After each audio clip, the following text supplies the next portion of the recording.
Now, for the first plenary session, let me introduce our first speaker, Professor Siong from the School of Business and Economics of University Putra, Malaysia. And as you probably can read in the next slide, that he is well known for his contributions in the field of financial and applied economics, including his publications in top journals such as Journal of Development Economics and Journal of Banking and Finance. He has won more than 60 awards, and he currently serves as editor to various well-respected journals. So without further ado, please welcome Professor Haque for his presentations on macroeconomy during the pandemic in emerging countries. So the time is yours, Professor. Yeah, thank you, Mr. Chairman. Very good morning, ladies and gentlemen. Let me share my slide. Salam sejahtera dan selamat pagi dan ibu-ibu dan bapa yang saya hormati. A very good morning, ladies and gentlemen. It is an honor to me to be invited by the organizer to talk about this topic. This is the outline of my presentation. First, I will start with the introduction, the current COVID-19 statistic and the macroeconomic performance during pandemic, especially the first and the second quarter 2020, and then compare the global financial crisis 2007 and 2008 with COVID-19 crisis. Then any relationship between the institution and the pandemic. Then I will share with the Malaysian experience. Then conclude my presentation. So based on the IMF report, the emerging market economy have been severely affected by the COVID-19 pandemic compared to the 2007-2008 global financial crisis. So Asian would see the growth with this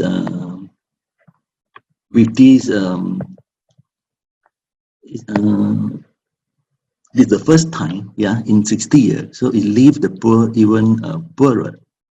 So the pandemic is expected to plunge most country into recession in 2020, where we can see the per capita income contracting in the largest fraction of the country globally since 1870. And the World Bank also highlight that the dramatic spread of the COVID-19 has disrupted livelihood, community, and the business worldwide. So the consumer, they are even more fearful of the economic impact of the COVID-19 than for their health. So you can see that 88% they are worried about the impact on the impact of the COVID-19 on the economy. So this is the statistic conducted by the survey by the source I state there. So so we can see here the global the COVID-19 the pandemic has resulted in the collapse of global economy activity. So most of the country, their GDP growth in the first quarter of 2020 show a negative sign. And for the case in the East Asia and the Pacific, also have this negative growth rate.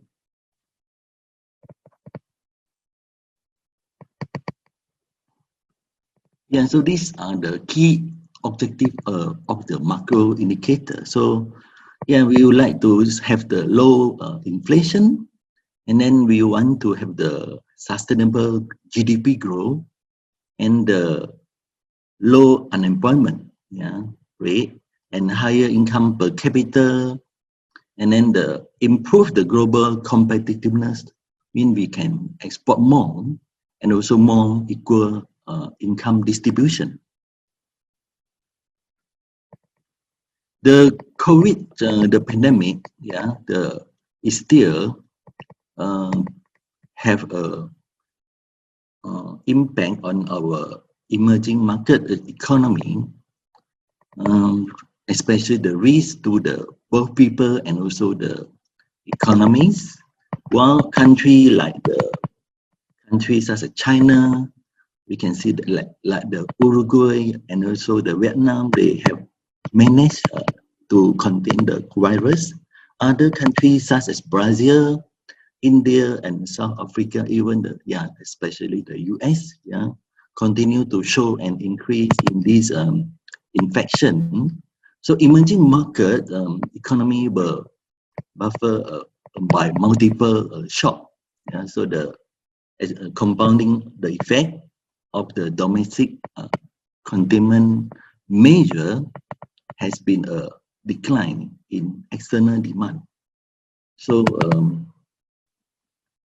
especially a country that depend on the tourism industry due to the decline in the travel and also the oil exporter as the commodity prices has been dropped. So the COVID-19 crisis has shown the importance of having an enhanced social protection system that provide a minimum protection to all those in need. So this figure showed, I took this from the website, the current, not so current, I think it's the 9th September. So we can see that US is have the largest total cases, and then the India ranked number 2nd, surpassed the Brazil and the other countries. So you can see in this top 20 country, emerging country have 9 countries in the list, from the list of the country have the most cases of COVID-19. And this is the emerging market. So we can see that Brazil, the China, the Egypt, India, Indonesia, so on and so forth. So they show a negative growth. Only the China and Egypt indicate are projected have the positive economic growth, and whereas other country, emerging country, have the negative growth rate. So this is the global health security index map. So at the moment, if we look at the preparedness of these indicator throughout the world, such as the global health and security index, the GHS, the index showed that the average overall global health and security index score is only 40.2 out of 100, where 100 is the completely prepared, and 0 is otherwise. So the high income country report an average score of 51.9, and the index show the collectivity and international preparedness for pandemic, and remain, we can see it remain very weak, especially you can see the color, the orange color and also the red color in the area, in the Africa continent. Then you can see this is based on the World Bank report. The advanced country and emerging market and developing country and the world GDP will increase after Q2, second quarter, but the China GDP recover after the first quarter this year. This shows that the country managed to control the pandemic well, tend to improve their GDP earlier. And this slide show the overall fiscal balance of the emerging market. It's expected negative for 2020, and the gross domestic gross debt is expected increase from 2019 to 2020. So Brazil show this the highest the gross debt compared to other emerging markets. You can see that the Brazil, they have more than 100 debt over their GDP compared to other emerging country.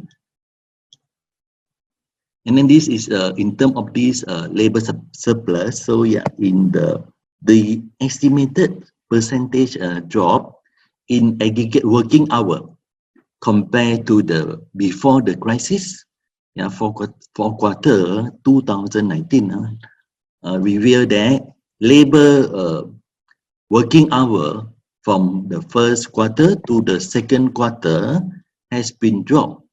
Among the four income group, we can see that the upper middle income, which is the emerging economy group, only have a slightly drop, compared to the high income group.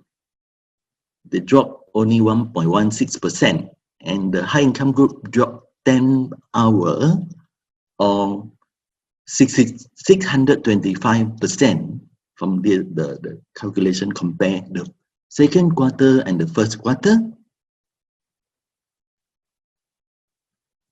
And yeah, the Oxfam reported that the COVID-19 could push 500,000 people into poverty and denominated in the East Asia and Pacific, and also the South Asia.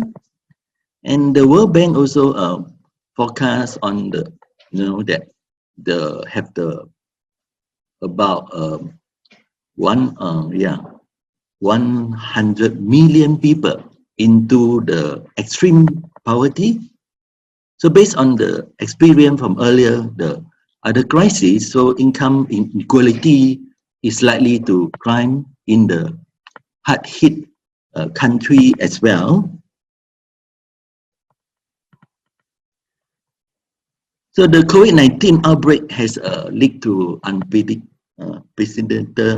capital outflow from the emerging market, driven by the sale of the portfolio asset by foreign investors. So the scale and the speed outflow in the current crisis has been about 4 times higher or larger than during the 2008 global financial crisis. So you can see that the graph show that the COVID-19 crisis, they drop very the capital outflow drop very fast compared to other crises. So this is the capital flow in terms of the capital flow. And then I come to this the macroeconomic evolution of the macroeconomic based on this Keynesian, the neoclassical and monetary and also the real business cycle theory. So the Keynesian revolution is based on the the start from the Great Depression in 1930. So after the terminal pandemic as well in 1918, which approximately has 50 million fatality. So along the timeline, there has been similar but not identical pandemic that causes the severe economy loss. So the Keynesian revolution for the start. Let's look at the 1930, the Great Recession would have exposed for fundamental flaw in economy theory.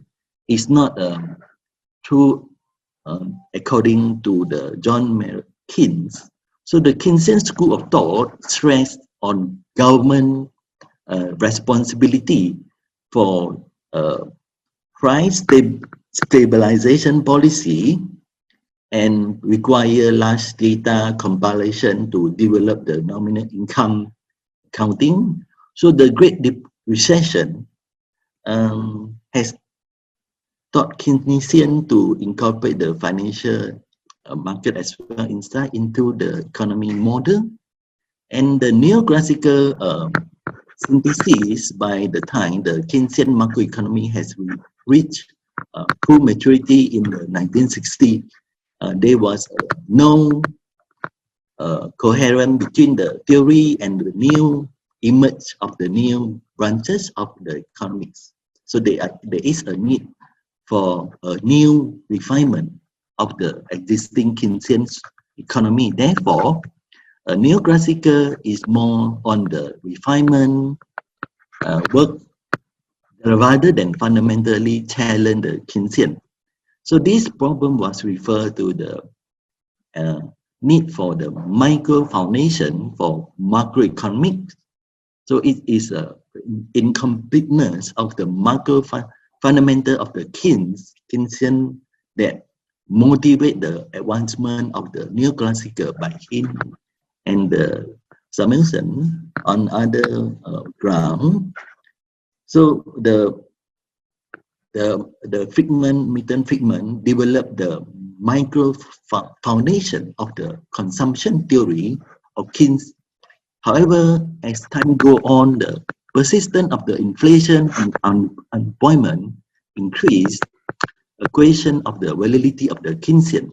So that therefore the Keynes also overemphasis on the fiscal policy, meaning they over highlight the role of the government fiscal policy. And then in terms of the monetarism, so yeah, the view, the monetarists criticize the Keynesian theory, most famously for its relative neglect the variation in the money supply as the determinant of the aggregate spending and over usefulness of the fiscal policy. And then the last one is the real business cycle theory. Yeah, we can see in 1980, the real business cycle theory proposed that business cycle is due to the supply side factor such as the technological development and the productivity changes. So these changes in technology growth affect the decision of the firm on investment and also the worker, the labor supply. So therefore, changes in the output can be traced to the microeconomic and also the supply side factor. So the real business cycle model either completely reject or play down the role of the aggregate demand in influencing the economic cycle. Yeah. So we can see the quarterly GDP growth rate of these Asian countries. Yeah, so the Asian economy, the current statistic. Yeah, so the current statistics show that the Asian country, the first quarter of the GDP and also the second quarter have the negative growth rate. Malaysia recorded the highest 17.1% compared to the other 5 Asian countries.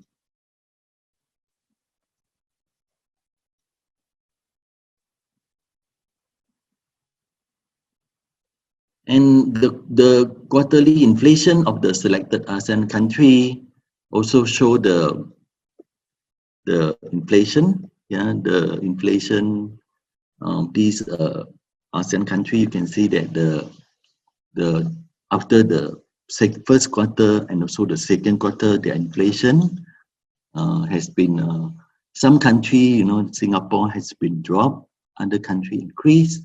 So this is the effect of the inflation, effect of the COVID-19 on inflation. And the unemployment Yeah, the unemployment of this rate of the ASEAN country as well, because yeah, so you can see that the unemployment also show a increased trend, upward trend, but due to the data is not available for few countries, then we cannot see the effect for the country, yeah, some country. Then the household expenditure also, yeah, so also have show the downward trend, right? Also the ASEAN country, of course, Indonesia has this one is in terms of the US dollar million. It's not over the population. Therefore, you can see that the Indonesia in terms of the household expenditure is the highest compared to the ASEAN country. But the consumption the expenditure has been dropped. Also the export, also you can see the effect. And then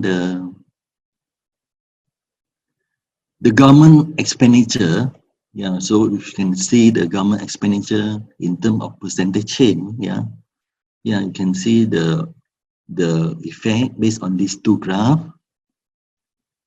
I cannot see the because due to the screen, yeah. So you can see from on the left here, yeah, the Malaysia, Philippines, yeah, I think only the Philippines, yeah, the red color, and also the Indonesia, yeah, the government expenditure increased, yeah, and the Thailand also increased, but not so dramatic, and the Vietnam also increased, except Singapore. I show a downward trend here, and this is the government debt for the ASEAN countries. So you can notice the Singapore has also the increase of debt, Indonesia as well, and the Malaysia, Thailand, and also, but the Malaysia has been increased as well. Then so all show the upward trend, except the orange color. I think is the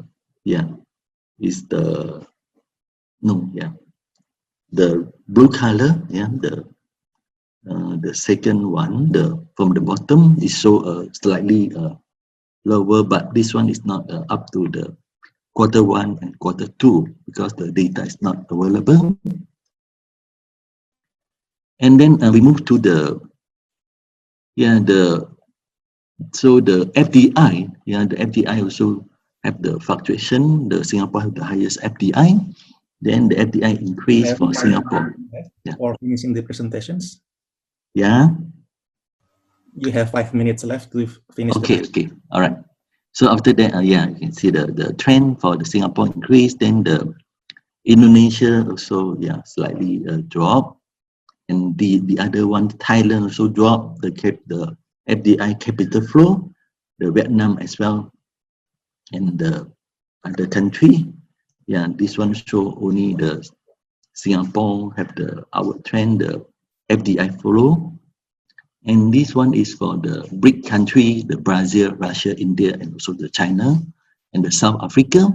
So you can see the GDP drop, the first quarter as well. And the inflation, so after you can see the Q1, the inflation also show some country drop, especially the China drop, and the orange color is referred to Russia increase. The green color, India increase. So you can notice from the graph here. And the unemployment rate, because due to the data is not available, then only until some country only until 2018. So so this is the trend for the unemployment.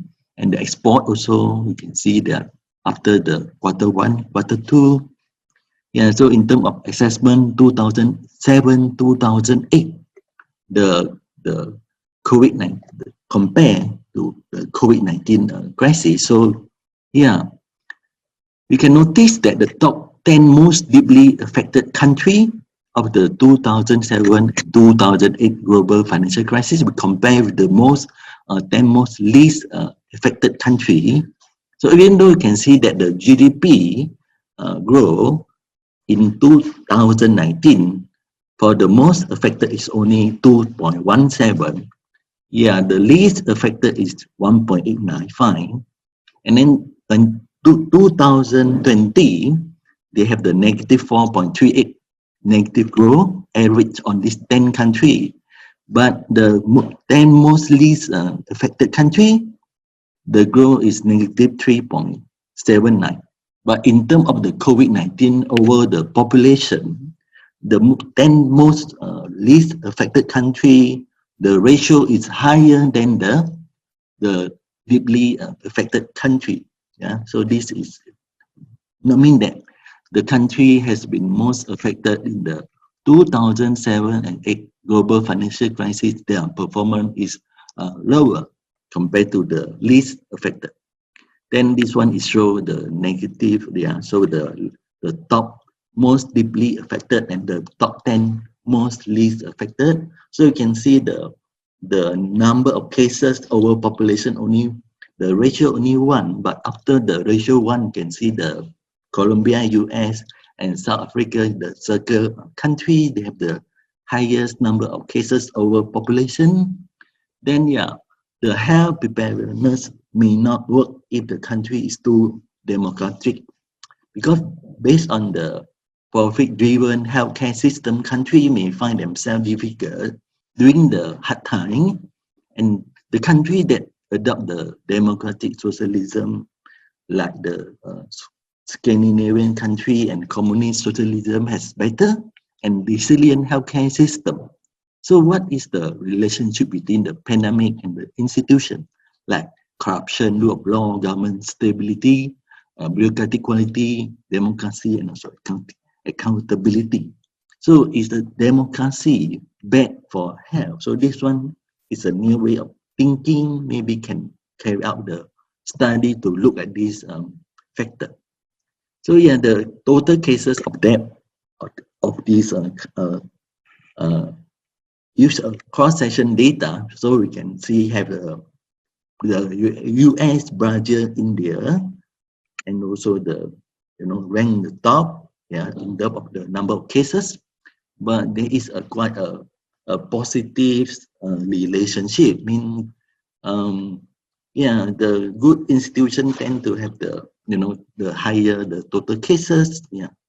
And then when I divide into the number of population, yeah, so this one is the two slide, then total death, then total cases per million. So also have the positive relationship between these two verbs. So they are coping for the pandemic. Different countries have different practice, yeah, based on their local situation and the financial well, government policy, such as lockdown, work from home, temporary movement restriction, social distancing, and also limited the international travel. So you can see the lockdown. Yeah, if let's say no lockdown, the GDP will grow, but for the completely lockdown country, the GDP growth will be negative, and productivity for the no lockdown country will increase, but for the totally lockdown, the productivity only increased slightly compared to the no lockdown country. And then in terms of consumption, is high for the no lockdown country, but in terms of consumption for the totally lockdown is a negative. And the other part, like the other indicator, macroeconomic indicator as well, the unemployment has show positive. Yeah. So this is the comparison between the total lockdown and also the no lockdown country, the result. And in terms of Malaysia experience, Professor Hope, I'm sorry, 1 minute. Okay, fine. I just show the Malaysia experience, then I will conclude my comment. Yeah, so Malaysia have the negative GDP quarterly, second quarter. And then you can see the different kind of activity. Only agriculture show the upward trend. The other sector show the downward trend. And then the kind of the activity also show that the all has been dropped. yeah, except for this info and communication, maybe use more internet, digitalization. The other sector has been dropped. Then this Malaysian government measure the physical and monetary.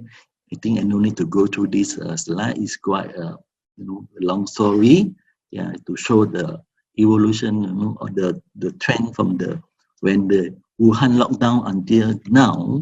We still have the movement control order, the policy. And then yeah, Malaysia economy has been dramatically have the restriction on movement control, then to flatten the pandemic curve, and the export has continued to see the negative growth, and inflation turned negative in the recent month, reflecting the marked decline in the food fuel prices, and the labor market condition softened in the recent month, and Malaysia economy is expected to contract sharply in 2020. Yeah, so this is the policy. Yeah, the short term, medium term, and so the long term. So I think better I conclude. I come to my conclusion. So the COVID-19 is a twin crisis for health and also the economy. There is a trade-off whether want to take care of the health or take care of the economy, and the circular stagnation may be deeper, and the income and wealth inequality will increase, and the global trade and the investment contract, and it increase the debt and the inability of the monetary policy. Yeah, so the emerging market economy has been dramatically affected by this COVID-19 and expected to contract sharply 2020. And we can see all the macroeconomic indicator show the positive sign. Yeah, and the government of the emerging market response has helped about the impact of the crisis, but the key gap remain, and has been the distinct narrowing the physical space. So policy in the near term should focus on the protecting the more vulnerable, and also in the medium term on the preparing the economy for recovery in the new normal environment. So the pandemic provide a window for opportunity for emerging market to enhance its social protection system. Yeah. So this is the diagram I get from the IMF, the IMF. Yeah, you can see that the positive growth. Only you can see like Indonesia have the 0 to 3. They have the green color positive growth, and the red color is the less than negative 3%. So you can see that. And the good news is the Asian country, so the green color sign. Yeah.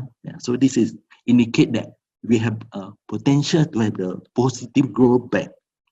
So I think that's all, the chairman. I end my presentation. Thank you very much. Yeah. That's all for my presentation. Thank you. Yeah. Thank you, Professor Haque, for the comprehensive presentations. Now, for the next speaker is our professor from the Department of Economics, Pak Elan Satriawan. Pak Elan has in top journals such as Journal of Development Economics, and his research, particularly on the impact of social protections, has contributed to policy discussions here in Indonesia. Therefore, I believe that Professor Elan's presentation from the micro perspective will complement well with Professor Haque's macro perspective. Without further ado, the time is yours, Pak Elan. Okay, thank you, Chair, for a kind introduction. Selamat pagi, Assalamualaikum warahmatullahi wabarakatuh, Bapak Ibu semua. So let me share first my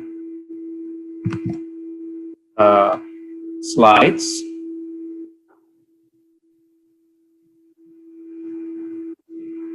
Okay, so I hope you all can see the slide clearly now. So first of all, I'd like to thank the organizers of the conference, GAMAICEB and GAMAICI, for inviting me, sharing the thoughts about the topic. This is the topic that I'm going to present here. a bit departed to what I've been assigned to, but I'm still going to talk in the presentation about the socio-economic impact of the COVID, of course. But I'd like also to move a bit forward on what can be done actually from the perspective of the state as well as the perspective of the Islamic resources. And since I'm going to put a lot of spatial references to Indonesian cases, I thank Professor Law with his presentation, because I think his presentation provide like the right setting and the right context for me to talk about the Indonesia. So and I think give us like a comparison where the Indonesia actually where the Indonesia position actually in this crisis, the COVID-19 crisis.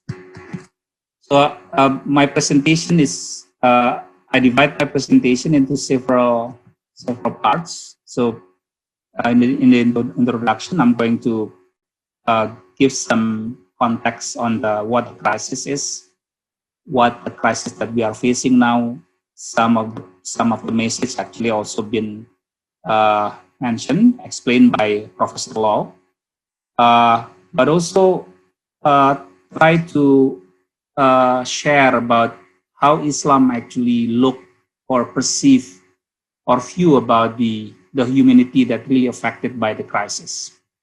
What aspect of the humanity that we need actually to pay attention versus actually what states actually doing in helping the poor.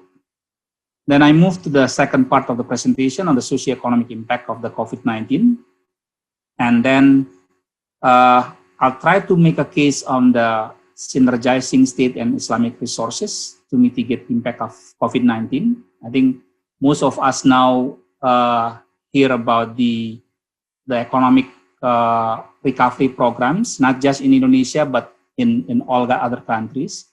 So I'd like to make a case a bit that combining the resources of the state and Islamic resources, I think would generate like a more impactful outcomes. And I'd like to propose a model for synergy, and then I conclude with some remarks. So I think a presentation by Professor Law has shown us that this economic crisis, just like the previous crisis, bring the calamity, bring the socio-economic disasters to all humanity, not just in the developed emerging countries, but also in the developing, and even in the poor countries. And within a country, I think what also Professor Law presentation show, that the poor and the marginalized groups are the one that more affected by this crisis. They experience more in terms of the loss of income, lack of access to basic needs, particularly food. They experience perhaps school dropouts, and in the situation where education or schools are conducted through virtual, the poor and those that live in the marginalized area, in the remote area, they're the one who without access of the signal, of the technology, and so on. So they're the one who really negatively affected by this. Also, inability to access the health services. But it's not just the outcomes that related with the physical, the non-physical aspect of the humanity, and this is what I think Islam also concerned most, also affected by this crisis, like the mental health, the spiritual aspect of the human, the states of the feeling, things like that. Yeah. And as we know, while this crisis actually, in terms of the affect the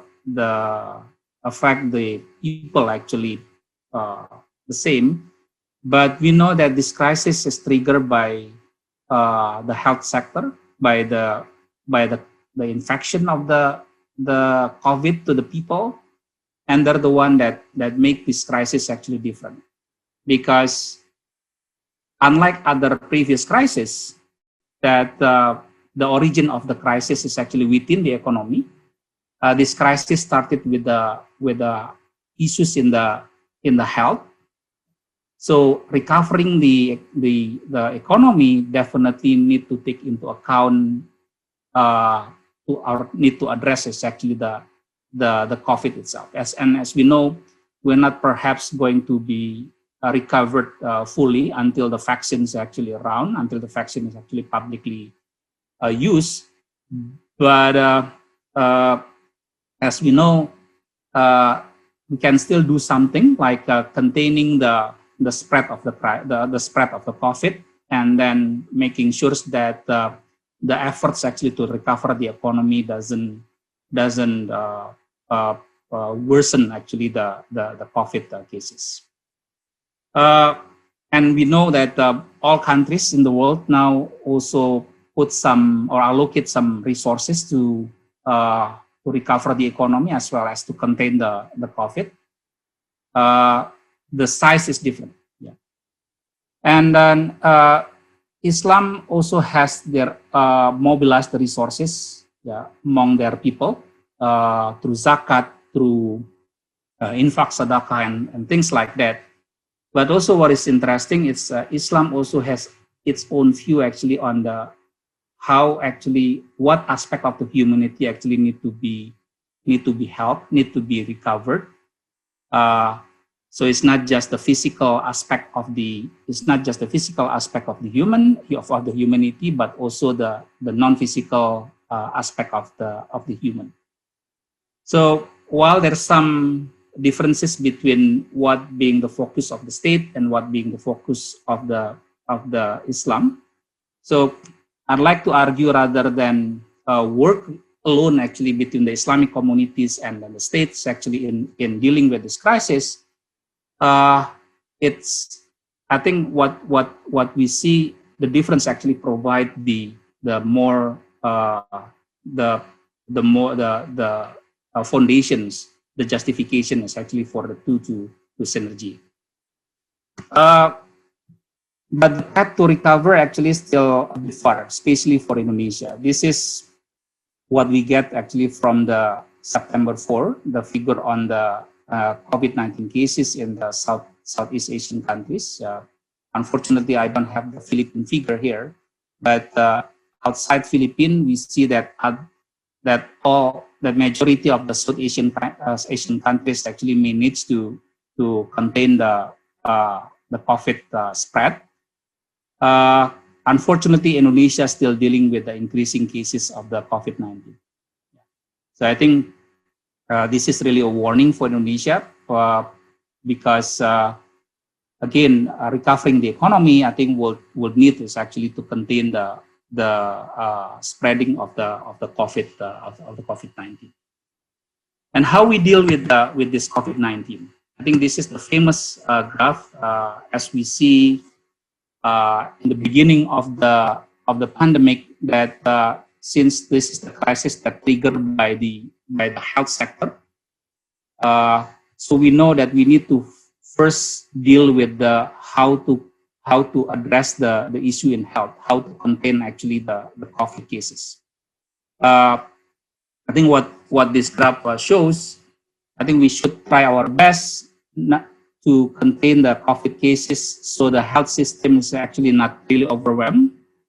The COVID cases actually, we try to maintain the COVID cases actually at the level that health system can manage, and we don't want actually this the COVID cases is actually overwhelm the health system, and then goes beyond what health system actually can curb.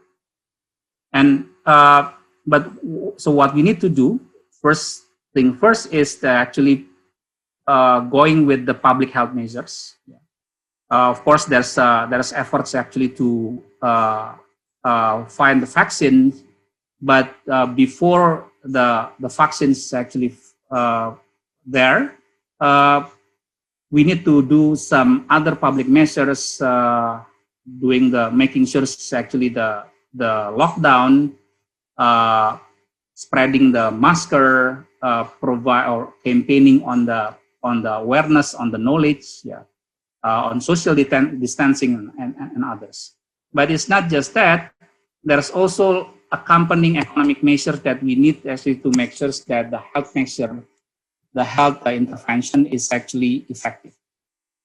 And this graph on the right side actually shows that some of the economic measures, it's important not just to hold is actually the economy to fall down, but also to make sure that the health measures is actually effective. Because if you can imagine that if we ask actually people to stay at home, so for the poor and then for the vulnerable that rely actually their daily life with only by weekly paycheck or even day by day paycheck, definitely they cannot just stay at home for quite period. So they need actually to be supported. So programs like social protection, safety net, as well as support actually for small medium enterprises is actually the one that we need to hold the economy not to really fall down, but as well also to help the health system to be effective. And I'd like to, in this introduction also, I'd like to share a bit on the Islamic perspective on helping. I think many of us knows about this, that Islamic teachings lays on the foundation of that promote the social justice at the individual level, but also to encourage it to practice within the society. We heard many verses in the Quran as well as the prophet words about that prescribing on the help of the needy, and then place it that kind of action as one of the noble action before God. And Islam itself recommend or even the instructions actually those that have the resources to help the poor, to help the needy, orphans, and then hunger, etc. Those that afflicted by the calamities, and this is I think what we found the relevance in this situation. And Islam has the instruments that it is obligatory as well as non-obligatory. But it's not just the financial resources that Islam has, but also that the rules as well as the affirmative action or affirmative values. So how Islam actually view the aspect of the humanities, things that Islam view that potentially affected by the crisis. This is the concept of Islam on the human development and well-being. So what Islam view on the way actually to promote the humanities and then the well-being of the human. So it's not just about fulfilling actually the needs of the human being physically, like what this is what we can see actually in the top here, that nafs or human self is actually fulfilling the needs of the physical or the desire, the physical desire, so like food and as well as wealth, but also the non-physical thing.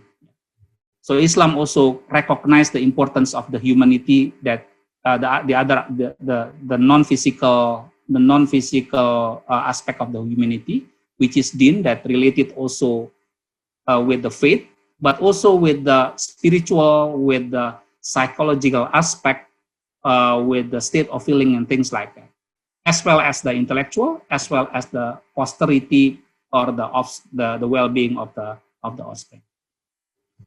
Now let me move to the impact of the COVID-19 in Indonesia. So I'd like to propose a simple framework that link between the COVID shocks to the human well-being. I think many of this is overlap with what Professor Law explained in his presentation. So it's when the COVID-19 hit the world, so it's not just affecting the country that got hit first with the pandemic, but also other countries that hit later. So because so it comes with the external shocks. It comes so for example, like Indonesia, its pandemic start on start on March 2020, but the slowdown of the economy actually already happened since the beginning of the year. And when the pandemic really hit the country, so it started the internal shock of or domestic shocks to the economy, to the country. And there is a health shock, which is that hit the individuals, particularly those got infected, but also the family, the people that around those infected people. And once it happened, so it caused the economic contraction, and then comes the increase of the poverty due to the economic contraction. But that's not the only path, because we know also that during COVID, this COVID pandemic actually also deplete the resources of the country.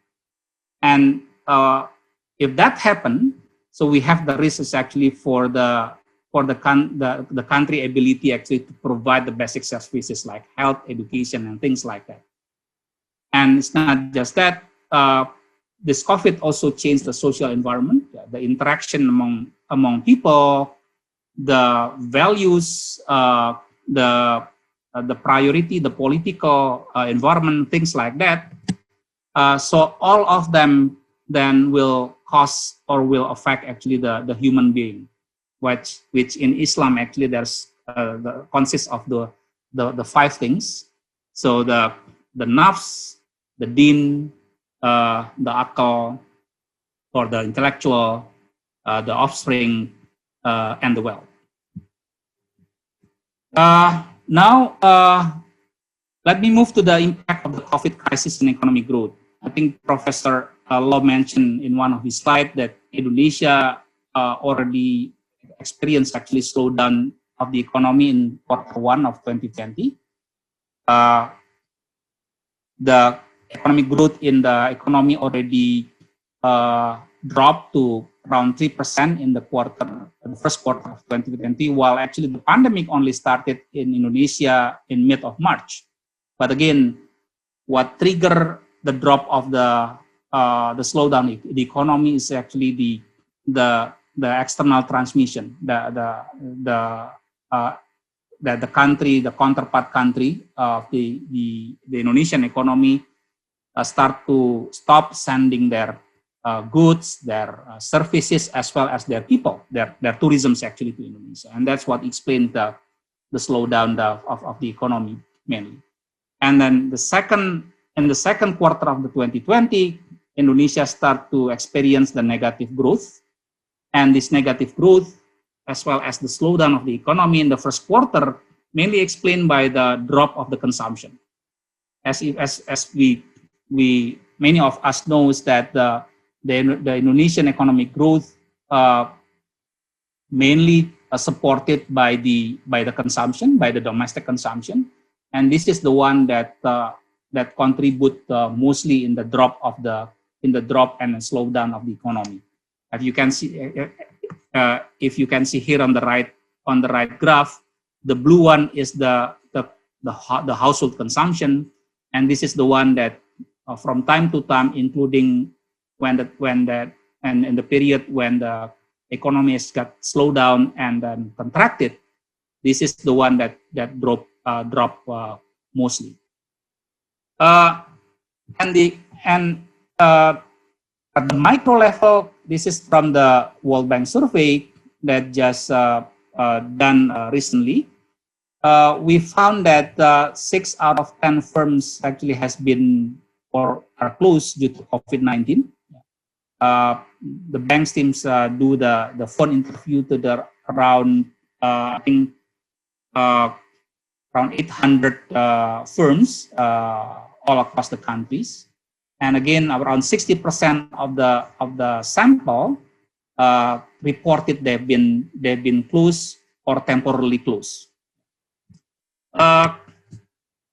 From the other survey also by the bank, this is the survey that conducted during June. The bank's teams actually found that among the 4,000 breadwinners that interviewed with the phone interview, that 24% of them experience job loss or stop working, and definitely then that means actually they lost their income, and out of 76% that continue working, 64% of them actually experience reduced income, and this is give us the clue, the pictures actually how COVID affect not just the economic growth at the macro level, but at the micro level also happen at the firms as well as at the household and individual level. And still from the same survey, around one of the 3 households actually reported that they experienced some shortage of food. 38% of them actually really actually ate less than they usually do. Yeah. So this is another impact that we saw happen because of this COVID.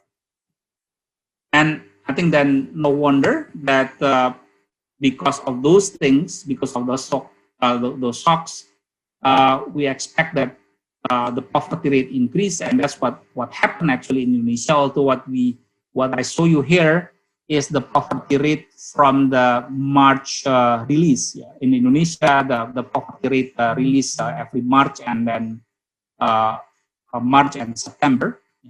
But as you see, even during the beginning of the COVID pandemic in Indonesia, poverty rate already increased, yeah, from 9.22% to 9.78%. And it's not just... We have 5 minutes left. Okay, I think I need then to move quickly on this. Yeah. Just poverty and inequality also increased, meaning that those that really affected is actually the bottom group. But it's not just that, yeah. Although we haven't seen actually the evidence, we haven't seen actually the studies. Previous studies actually shows that there are other potential effects of the crisis. Psychological and mental health, as studied by Friedman and Thomas during looking at the cases in the 97-98 Asian financial crisis. Also, studies by Frankenberg and Thomas look at the post-traumatic stress disorder during the tsunami hit in Sumatra, as well as child being, yeah, that closely or strongly actually linkage with the crisis, yeah. So how crisis actually negatively affected this child well-being. So now let me move actually to how we synergize the state and the Islamic resources. This is the budget of what government of Indonesia allocate, yeah. In total for economic recovery, Indonesian government allocate around almost 700 trillion rupiah, which is 4.2% of the total GDP of Indonesian GDP, and split into several sectors, social protection, health, and so on. And the most allocation goes to the social protection that consists of 7 or 8 programs. So how big is it actually relatively to other countries? If we look at this, slide, we know that Indonesia is doing okay, but compared to other countries, even compared to Malaysia, there's more that Indonesia actually can do to increase the budget.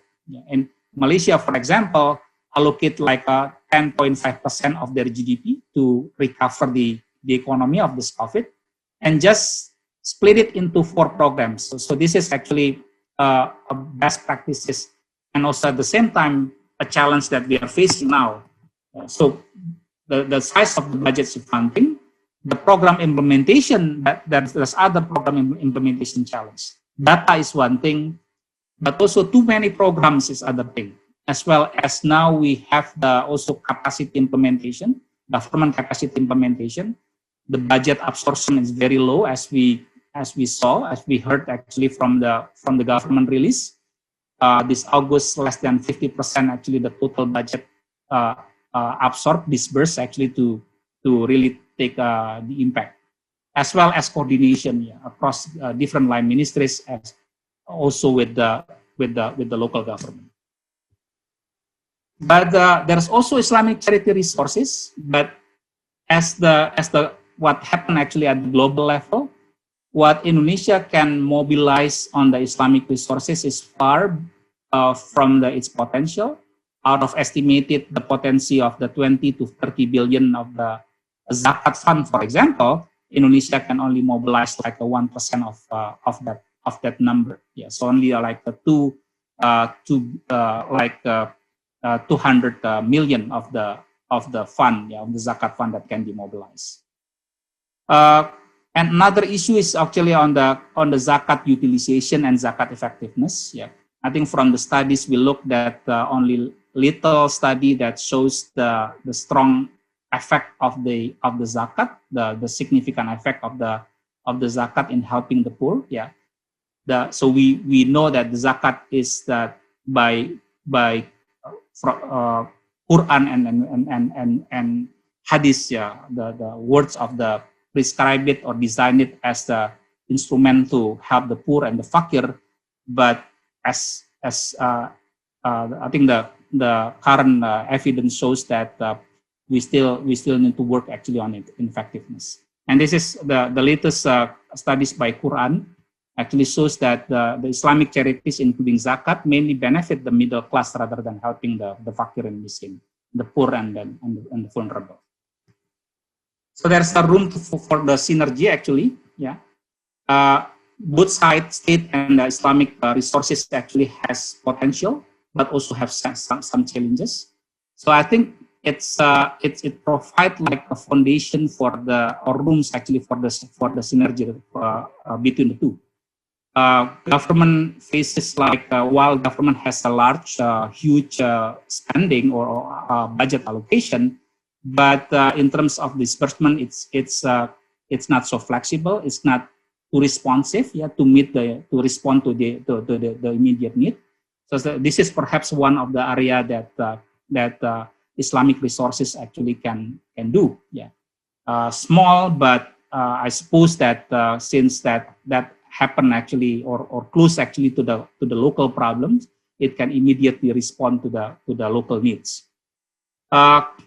Government can also facilitate, yeah, and this is what happened actually. What we've been doing in the office of the Vice President in the last 3-4 years, we facilitate the public funds, yeah, the social public funds.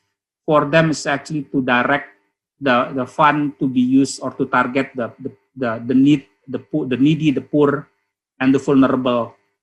And this is what I show you now. What I'm going to show you now, that this is the case where we work with the Lazismu. Lazismu is the zakat and the sadaqah agency owned by the Muhammadiyah. So they come to us, the office of the Vice President, and then discuss about that they have funds that actually can contribute it to the people, but they want actually the program to help the people in line with what government does. So so we create together what is actually the programs. We look from the government data on what areas, who's the beneficiaries that actually need to be helped, and we come up with the area in the south entity, in the eastern entity, in eastern Nusa Tenggara.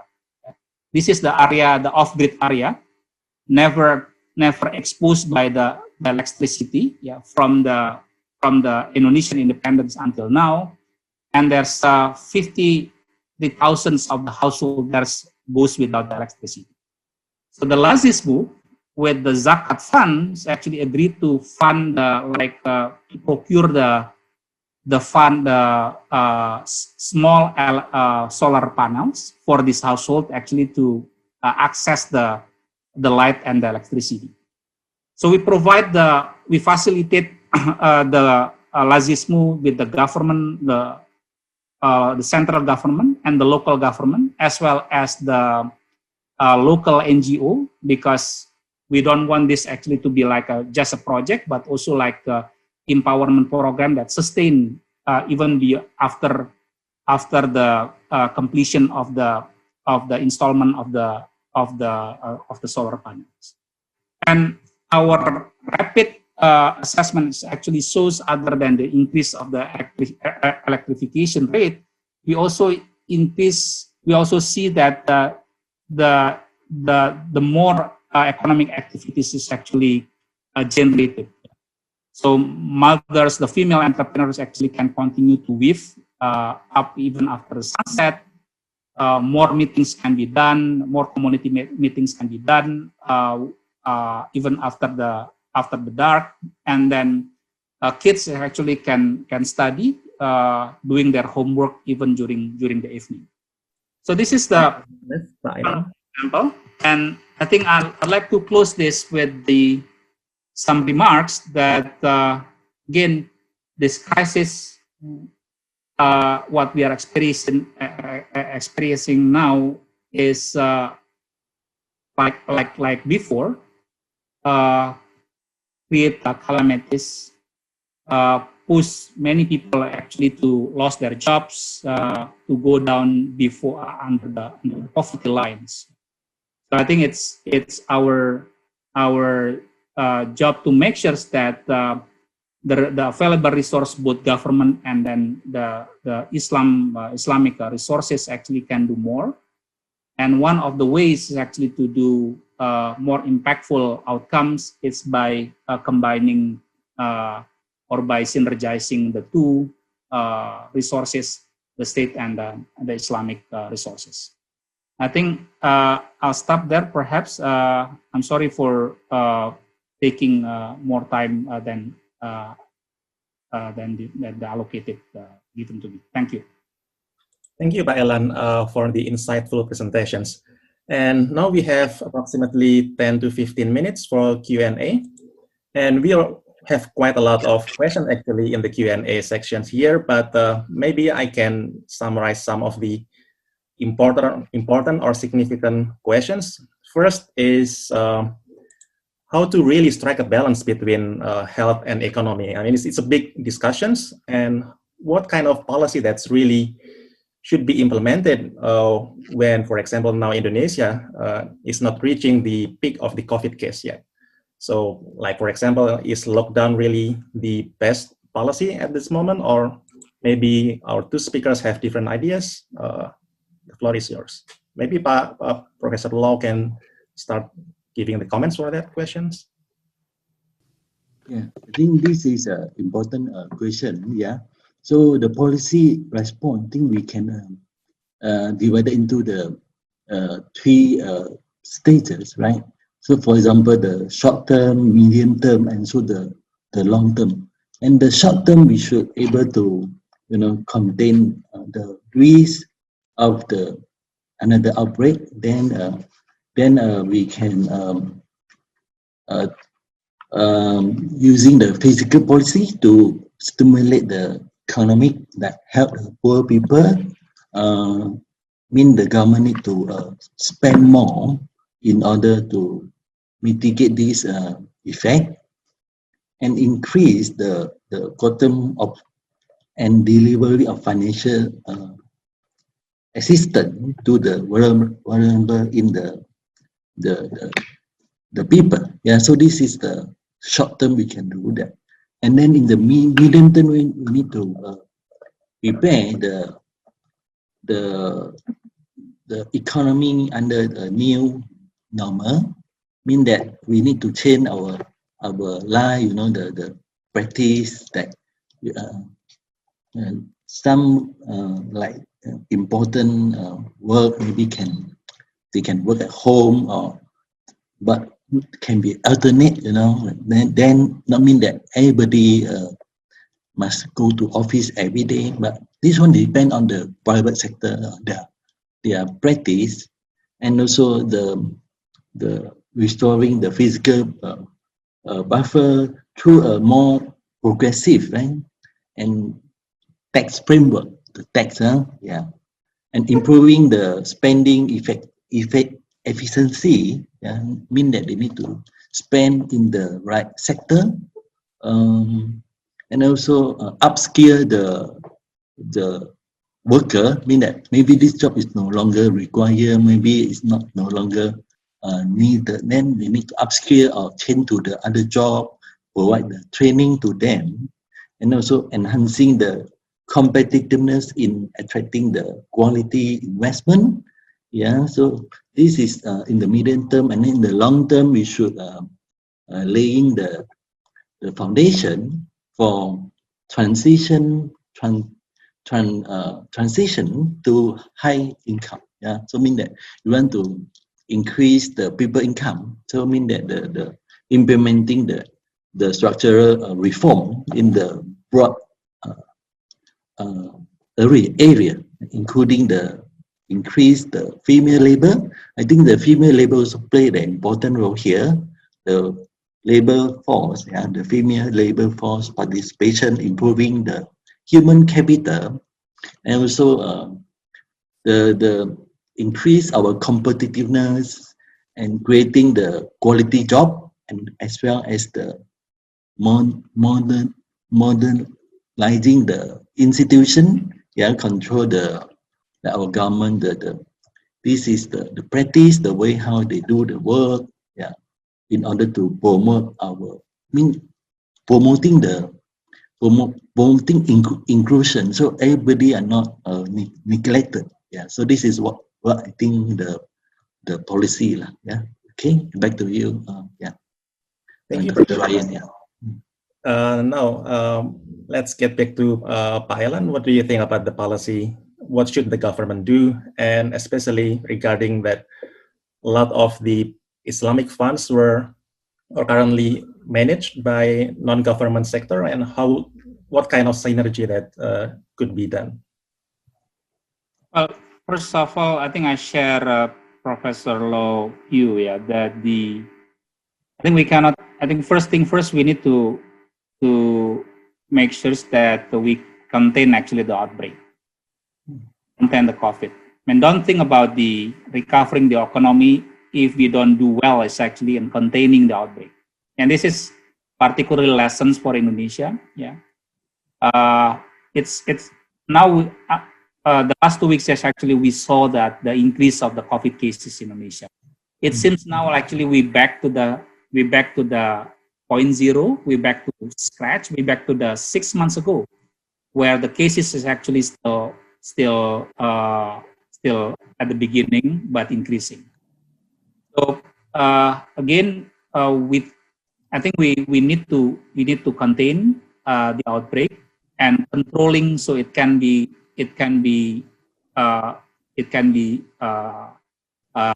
decreasing. Second, if there is one economic policy that we can do is actually to to stimulate the demand. Don't think about other things like providing like a tax incentive. Well, that's important, but I think it could be done perhaps in the medium or even long terms. In the short terms, actually, the only economic policy that we should do is actually to stimulate demand, to protect the welfare of the people, particularly the poor. And I think we have I think we go to the right direction in Indonesia, because we allocate like the largest amount of the budget economic recovery on the safety net. But I think we need also to address the challenges. And the challenges that I mentioned in my slide is like too many programs, just actually goes with like a few simple programs. because if government create the programs, there's organization that need to implement the programs. There's administration, things like that. So bureaucracy, the more programs you have, actually, then the more the slower down is actually it's implemented and less effective. With regards of the Islamic resources, I think Basnas as well as the Basda and actually can work together with the government. So for example now, well, they can still go actually to the local CSO, to the local NGO, goes directly to the people. But government has also the largest database that can be utilized.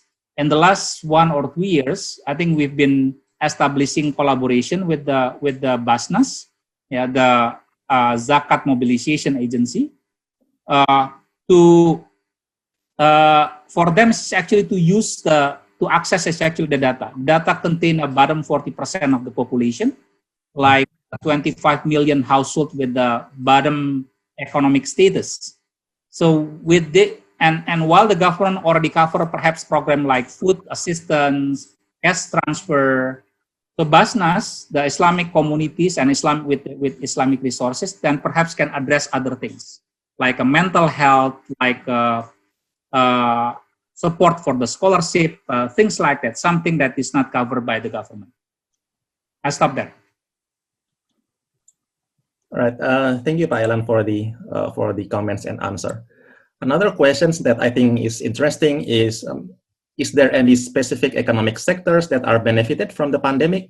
And if yes, then how would we or the government utilize that sector to promote the economy?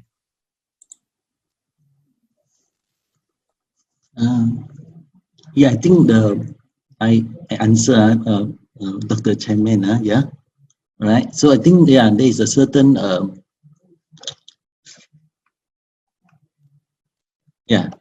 there is a certain sector that benefited from this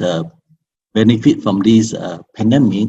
For example, I think the agriculture sector, because it's the food security. So yeah, from the Malaysia case, it showed that the agriculture sector show the output is grow compared to the other sector, and then the certain other sector, for example, the growth like industry, it's grow because this one is the healthcare equipment sector, also important because based on my colleague research, he found that the Germany and Malaysia, these two countries have the competitive advantage to produce the healthcare equipment.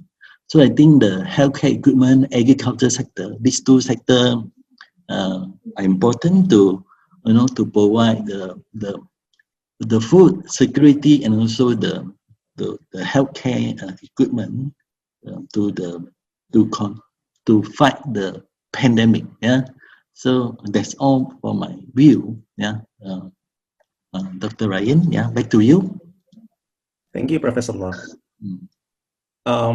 Maybe one final questions. Maybe I can direct this to Pak Elan because this a little bit specific about Indonesia. So this final question is basically asking about the small and medium enterprise.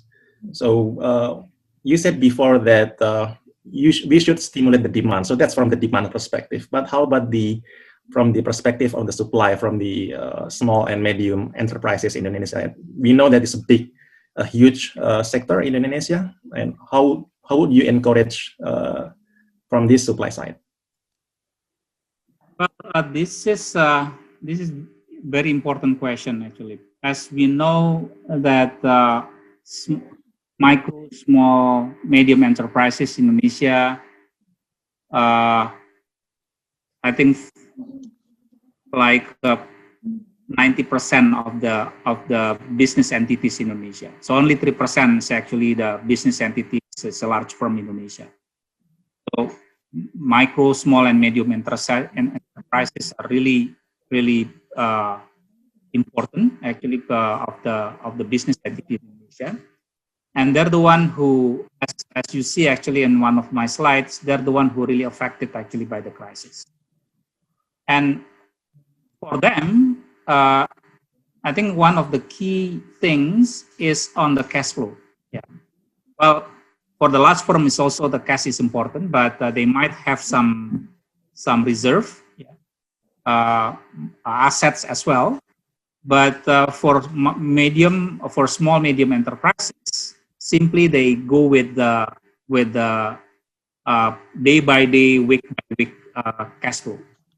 And in this current situation, definitely with the drop of the demand, so their problem is actually the cash flow.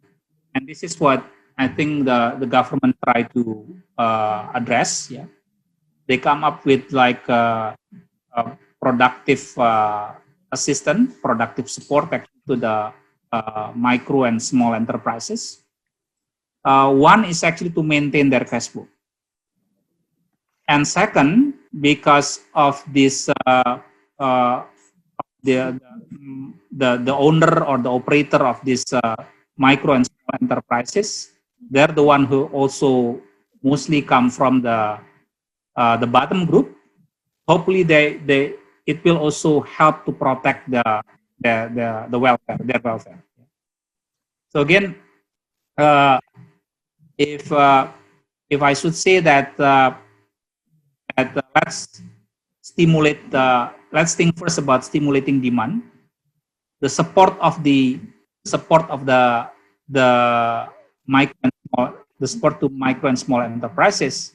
Yes, it actually try to help the supply side, but it has also the second purpose, which is also to protect the welfare of the operator or the owner of these businesses. All right. Thank you, Professor Law and Professor Elan, for the insightful and productive first sessions of this conference. And I think we only have 2 minutes left, so I think I'm going to conclude with some insight. First, that particularly for the case of Indonesia, that we still haven't been at the peak of the crisis yet. So I think we need to prioritize on the health sector, and then in the long run, in the medium or the long run, then we can think about the economic policies that can spur growth. And secondly is that as Professor Law mentioned before, that Indonesia is well ahead of other countries in the regions in terms of COVID cases. So I think it's important for us also to consider how the effect of this in terms of the regional situations, particularly in ASEAN. I think that's some of the insight that I can share to you, and I'd like to thank you for the insightful presentation from Professor Law and Professor Elan for these first sessions. And now I'm going to hand back to the MC for the next sessions. Thank you. Thank you. Thank you so much. So good morning, everyone. Good morning, ladies and gentlemen, colleagues, students, also professors. It is an honor to be here to be a moderator in this very interesting topic on supply chain and logistics, especially halal supply chain and humanitarian logistics. Now, I will introduce to you the speakers. The first, we have Professor Ahasanul Haque. He is a professor in the Department of Business Administration from the Faculty of Economics and Management Sciences, International Islamic University, Malaysia. He obtained his Ph.D. in marketing from the Graduate School of Management, University Putra, Malaysia. And then he has published so many numerous research articles, around over 200 research articles. And he has been awarded as a fellow from Chartered Institute of Marketing in UK and Malaysia. And his research interests cover areas such as Islamic marketing, internet marketing, international marketing, and consumer behavior. So I will not prolong. So without further ado, I welcome Professor Ahasanul Haque to lead the session. So Bismillahirrahmanirrahim. Assalamualaikum all of you. So hopefully can you hear to me all this audience.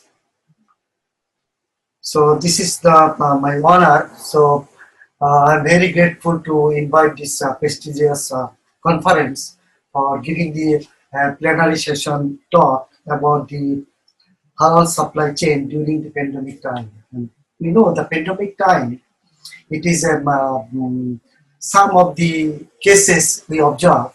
It is the abnormal case in the worldwide we are passing now last few months, and it is expected to be continuous some more time. So that's why it is automatically demand is coming how supply chain management can be actually surviving during this pandemic time and abnormal time.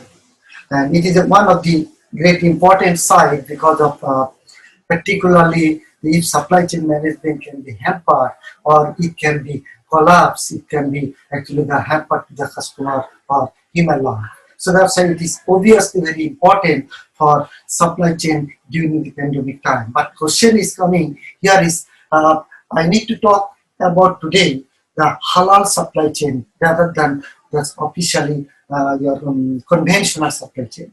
So halal supply chain actually it is depend on the some group of the country particularly actually more attention about the halal supply chain, especially for the Muslim countries, those of the Middle East or Southeast Asian country or Asian country or some other Muslim country around the world. So it is actually the specifically that's why coming some importance from the some specific country. So halal supply chain in this case actually it is coming conventional supply chain beside this halal supply chain. So we need to understand the concept of the distribution because supply chain is coming totally from a part of the total distribution system. So total distribution system actually very vast, and it is the part of the marketing. So as a part of the marketing, we are telling the marketing full it is universal by the big marketing man, product price place promotion, and it is the part of the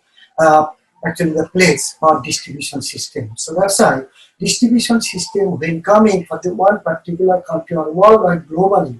So we need to give the special attention for the distribution. And if distribution can be halal concept, it is more specifically going to the other aspect. So that's why we need to understand first distribution. Then we need to understand the importance conducting dealing the value chain or a supply chain member of the Islamic point of view. Because when the halal concept is coming, of course, Islamic point of view, we need to link it. Thirdly, we need to understand the distribution related to the strategies issue from Islamic perspective issue. So how Islamic perspective giving the value chain of the supply chain management. And especially dealing the interest with this particular debt, let's say hoarding or your conviction or let's say the trust or brotherhood. This all is combinations coming halal supply chain management. So first of all, we can tell some of the important things, goods and services available, right location, how we can get the right location. That is the supply chain work practically. It is from the production place and globally how we can send it. So our PowerPoint actually we are giving the highlight. That's right. Go back to the previous slide. So we are highlighting actually the some of the point of view halal supply chain. Then why need halal supply chain? Why the particular country giving the more emphasize the halal supply chain? Because the halal supply chain globally not similar importance on the countries. That's right. Beside the conventional supply chain, we need to look the importance of the halal supply chain. So that's why first of all we need to look regulation related to the product supply chain, even particular reference are given to the Malaysian case. So some of the restrictions, some of the regulation, they need to follow it. Then halal certification method. Different country, different certification, giving even halal logo, they maintaining halal certification maintaining. Even some Muslim country, even though they don't have any halal certification, they don't have any halal logo, but they maintain halal concept. So in Malaysian case, we are giving the particular reference how the halal certification they maintaining particularly. So type of halal supply chain, how many way we can go for the halal supply chain. Then we are particularly, let's say, the distribution channel as an independent organization which is involved the halal supply chain, particularly that particular issue. So halal supply chain, that's why it can be raw material, it can be actually the from the supplier, it can be the finished product supply, or it can be the consumer base, or it can be industry to industry base. So that's why specifically there is so many terms and conditions. It is B2B supply chain or B2C supply chain. We need to look at that particular issue. So certification system is differently the looking. So first we are telling the supply chain, let's say halal process is supply source from customer. Where is the source? Which is the original source they come in the particular supply chain management. Then basically conventional supply chain and Islamic or halal supply chain is differences. Only the conventional one is as usual normal supply chain from point of production place, and ultimately it is supplied to the consumer place. And in between there is a lot of actually middleman or intermediaries can be shifted their hand. But basically difference is, one is following Sharia rule, that is Sharia compliant. Conventional, they are not maintaining the Sharia compliant. That's why it is one big debate when we are sometimes teaching Islamic marketing or Sharia marketing. Some debate is coming. Debate is coming, some conventional perspective, why you are calling this Sharia or Islamic marketing. It can be called as a particular, let's say, our ethical marketing. So marketing is the wide thing, and supply chain management or distribution one of the component. So, but our case is definition is no, it has some differences, because conventional marketing we are not following exactly rules and regulation, Sharia compliance and Quran and Sunnah. But when we are talking about Sharia compliance or halal supply chain, we must follow our Holy Quran rules and regulations. We cannot go to the left and right. So it is a big actually the differences. So once it is differences, we are supply chain management is coming, let's say halal supply chain direct or indirect. It is the normal process. Supply, it can be direct channel, it can be indirect channel, or sometime it can be multi-channel, or we call it the hybrid channel. So anyway, it is we can look worldwide supply chain, the one glance, the how many country, the perspective. So for example, the country perspective we can look at in Indonesian case, Pakistan case, Indian case, Bangladesh, or China case. There are majority, actually how many population they are particularly going on for Muslim community. So please go back to the initially, that is why we need to the supply chain management slide. So you see the back,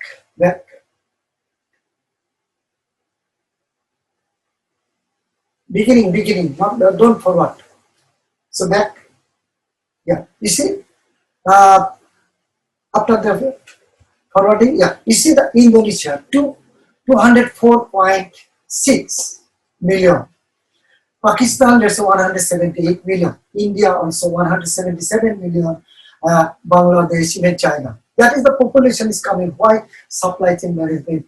Look at that is the Muslim community. The population 1.8 billion. That is 23% of the total global population. That is trade and demand is increasing to the halal supply chain. Even though some of the non-Muslim countries also they identified supply chain management. If halal is supply chain coming, at least they thinking once you are telling it is halal means might be that product is quite fresh. So that concept is coming and demand is coming, halal supply chain. And halal ingredients, halal procedure, halal transportation, so many aspects actually combinedly coming to the halal supply chain management issue. So you see the demand is increasing due to that one, because increasing the population of the Muslim community and throughout the world, day by day increasing, except even though Middle East country, even Southeast Asian country, Asian country, they are increasing rate of the Muslim population. Next slide, please. So you see the why the need the supply chain management. There is some bar graphically we already presented. So one is global, one is Muslim community we given the identifier here. So even though for GDP, USD, we already indicated there is increasing the market trend, the halal item all over the world, and purchasing power of the Muslim community is growing. And although it is universal truth from the before, Muslim community, Muslim country, actually the purchasing power, always they thinking quite higher priority from the each and every country, those are the producing the particular product. Even you can observe electronic products, other products, when manual or let's say user book is coming, how to use that particular product. You observe product is maybe coming from maybe Japan, product is coming maybe from China, but we can see English and the local version, and particularly they're giving the Arabic version. Why Arabic version they're giving? Because they know the bigger community of the world is coming, those are the purchasing power is very high, and they totally depend on the particularly the imported product. That's why they targeted that particular group of the country. That group of the country, if we supply our product or export our product, then the bigger community can buy our product. In this point of view, Muslim community always some giving the priority in terms of their market trend. That market trend, you can observe, it is increasing the population in all the Muslim countries increasing, whereas population is decreasing some of the Western countries like Australia, like New Zealand, like Canada. They that's why they migrated many more people because they are negative trade. So in this point of view, it is the high priority they're giving to the supply chain management to the Muslim community priority. So it is a huge potentiality actually have. So this point of view, actually the next slide, we have an act, some of the rules and regulations. So, for example, in Malaysian case, the policy of the regulation, the halal product supplying. Of course, they have some halal product ingredients and supplying some rules and regulations they maintaining. Trade Discrimination Act, let's say even the trade description of the marketing food and other food act. There is so many different act they already introduced. So Food Regulation Act 1985, for example, Local Government Act 1976, and individual act. Each and every act, they given the clear picture about the regulation, how you can produce that product, even that product can be supplied that product, even that product, even packaging that product, everything they maintain. Even, for example, one example I give you. So everybody we depend on the farm food, like even halal chicken, slaughtering. If when you are going to the market, you are buying some chicken, and it is very popular food in the world. So when the slaughtering, sometime you observe, because the bulk of quantity they're producing, they suddenly that one is throwing to their one small machine boiling water, without any organ, inside organ, the chicken they're taking out. Right. So once they already given input to the boiled water, it is contamination. So in this point of view, that is also regulation have, local government regulation or food regulation have. When preparing that particular product, it can be contaminated. So in Muslim point of view, halal point of view, you need to take out first all the inside organ from this particular chicken or whatever. Then you can clean up that particular thing. If you don't do it, it can be contamination. it cannot be said fully purified. You can say, yes, it is not a particular is a haram, it is a makruh. So the concept is coming, the producing or processing that particular food is need to be proper way your process, otherwise it can be contamination, and it is a link with the supply chain management also. So it is the procedure we maintain that during the act, that's why they maintain it. That's why halal certification is coming in this point of view is very important. So halal certification, they give him the certified company, they give him the halal certification. Even imported product, let's say lot of chocolate, lot of product, when they come in, you observe, halal certification chop is that particular package.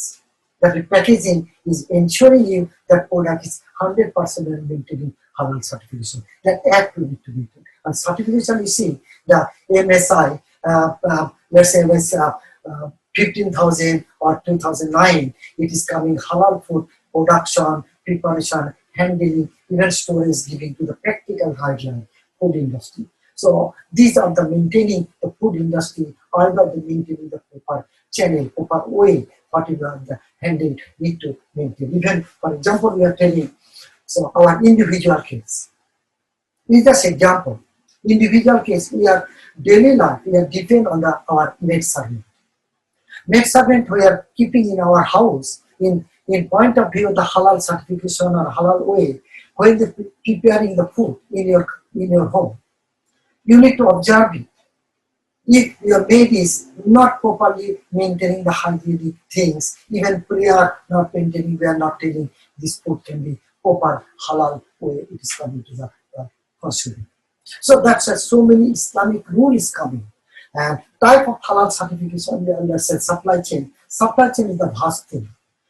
Even it is conventional and even it is Islamic way. So there is 2-3 way we are coming. There's a hybrid way, it is the combination. Before that I already told, direct means it is production place and directly coming to the consumer place. So consumer place is directly when it's coming, it is means we are telling direct. Indirect means via any intermediaries. It can be 1 layer intermediaries, 2 layer intermediaries, even more layer of the intermediaries. That is called your particularly a supplier or middleman. So in this point of view, we can look that during the pandemic time also you can observe during the COVID-19 time, so people is much more go for the direct one. That is indirect supply chain in this case is very few because people are directly online, the online platform they chooses rather than the traditional one. So it was more effective during the COVID-19 time. And we observe every day is coming, let's say FedEx, DHA or any supplier carrier, they come into the any place every time. Now the situation much more normal and they are little bit moving. So that's an indirect channel when it's coming marketer realizing they're anticipating the customer through the assistant to the other. They're taking the head intermediaries. It can be retailer, it can be wholesaler, or it can be distributor, or it can be agent, whatever the way you are taking. But we need to look at if we take the too many layers, of course, the price is the another factor. So maybe ultimately that product is coming to the customer hand, price can be determination, price can be increasing in this case. So in this point of view, producers are trying to take as much as possible, they are reducing that particular supply chain management cost because it is indirectly or directly affecting to the customer pricing. So indirectly is coming, but some of the product nature is coming. It is difficulties to direct marketing or direct supply chain. Or some of the product directly, let's say we can be giving. For example, consumer product generally less popular compared to the industrial product, direct marketing place. Because some of the food product worldwide when supplying, immediately you cannot order and immediately supply. But nowadays, we observe like McDonald's, one of the big fast food industry. Let's say Domino's Pizza or Pizza Hut, one of the fast food industry. They started their regional supply chain management through direct or online through. When you're giving the order, so within the half an hour, they ensuring your product can be reached in your door. But if it is worldwide, it is impossible because from Malaysia to Indonesia, Malaysia to Thailand, it is quite difficult to send the product. That's why regionally, local market they started, and they ensuring if I are unable to give the supply the product within this speculated time, we can be penalties and give some other product more to the customer hand. So that's why it is depending what kind of supply chain media we are using, either direct, indirect, or whatever. So okay, next. So in this case, we can see that particularly the hybrid is a combination. We can use one company can be used either indirect or direct, any of the channel, but their ultimate goal, we need to reach our product to the customer hand in this better way. It can be hygienic, it can be the legal way, or it can be much more actually halal way. Can be we give another way, ensuring that halal certification job that is by the some of the country exactly following. Let's say Malaysian case, the halal certification case, they're always going to be. Even they are the pioneer in the worldwide the halal certification case. Even some of the countries they following the Malaysian model. So then each and every product packaging they have a job, and customer is coming. Their particular believedness is coming based on the halal certification job. Exactly, even banking sector. Malaysia is the one first country you observe. Those are system is adopted the dual system, one bank but two window. Whereas Islamic country, 100% Muslim country, they are also, which is the Islamic bank, they only operating Islamic banking. But which is the conventional bank, only operating conventional banking. In Malaysian case, they one bank, the first time they introduced dual window. So even the supply chain for the consumer product, which is daily life product customer are using, we also looking this type of distribution system. Either we are going to the through, or we have a direct, but we have a certification we are giving. Certification means government authentic certification we are giving. Yes, we are certified that product as a halal product. So it can be easily halal supply chain to the consumer place from the industrial place.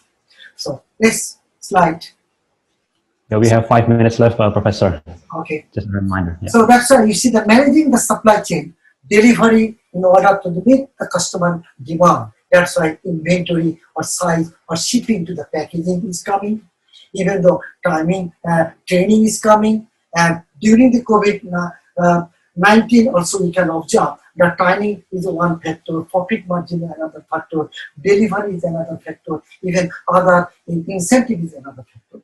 So now the focusing due to the time constraints, my PowerPoint slide is there. So any question can be, I try my best to clear, but I'm coming to the main highlighting of the conference about the COVID-19. What is the challenging? The COVID-19 actually the disruption COVID-19. So please next slide that you can come. So you see the challenging is coming to the halal supply chain during the pandemic time.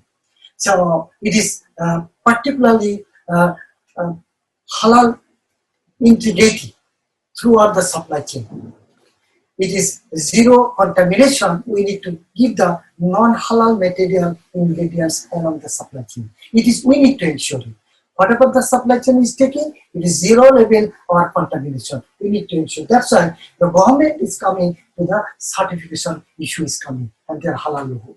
So increasing the food and oil price, even demand halal item has increased tremendously during the pandemic time because of crisis supply chain. So when it is increasing demand, of course, government need to be controlled over the pricing and distribution need to be done. Next slide. So the closer event is coming to the implement of safety standard operation procedure, that is SOP. It is coming to the impacting to the last delivery. So increasing inventory leading to your obsolescence, that is the inventory manufacturing company that expected to have more stock due to the reduction of actually the demand.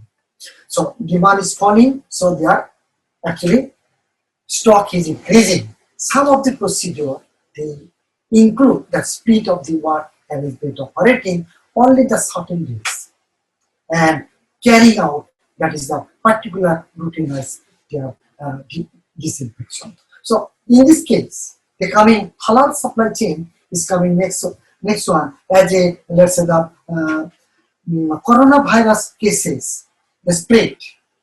It is globally, actually everybody knows, globally affected. It is industry became a field to only impact the supply chain. And that supply chain, it is include the business operation, even logistic supply services, even retail to the customer. So food, for example, like food chain, food disruption of the protectionist COVID-19 pandemic time, so could be caused to the major food actually just storage access in Asian cases. Please next slide.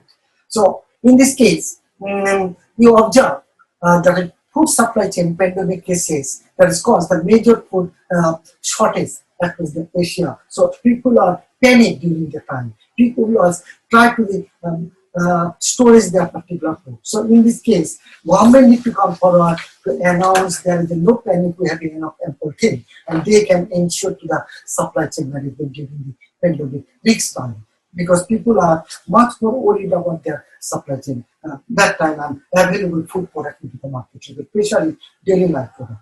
So global distribution like medical goods or let's say food stuff has become a primary focus in this consumer effort to keep essential supply.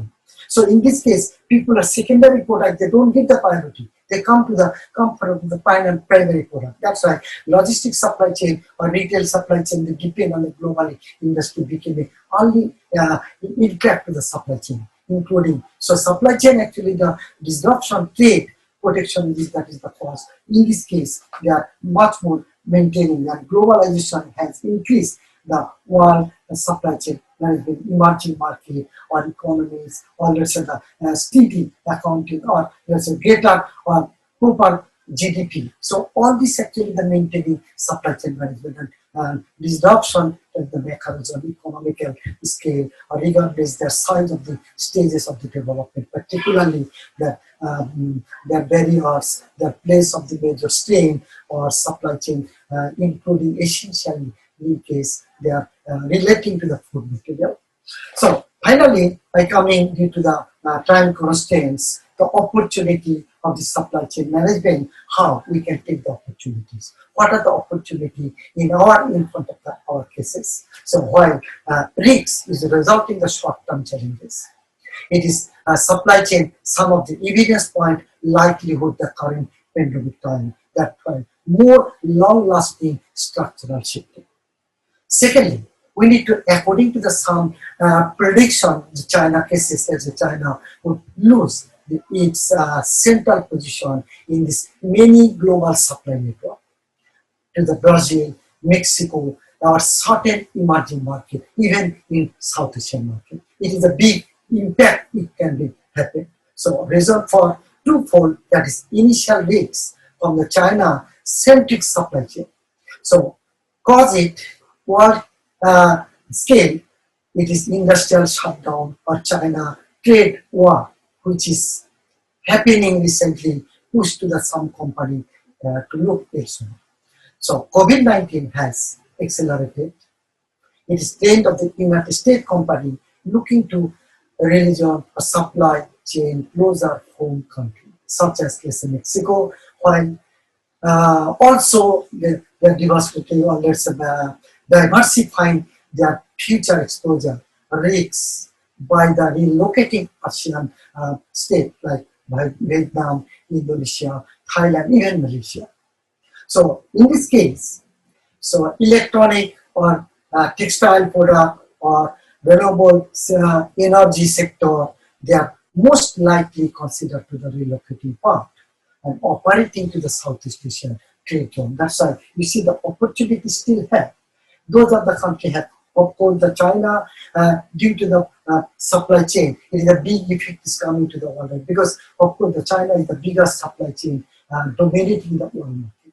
But some of the issues coming opportunity. That opportunity we need to highlight it during the crisis moment of the pandemic time. And pandemic time, it is supply chain, Asian country, whatever we mentioned, Vietnam, Indonesia, Thailand, even Malaysia, even some of the time, it is much more lucrative way we can be combination our supply chain. And that's, thank you very much for short time and inviting me to give the speech.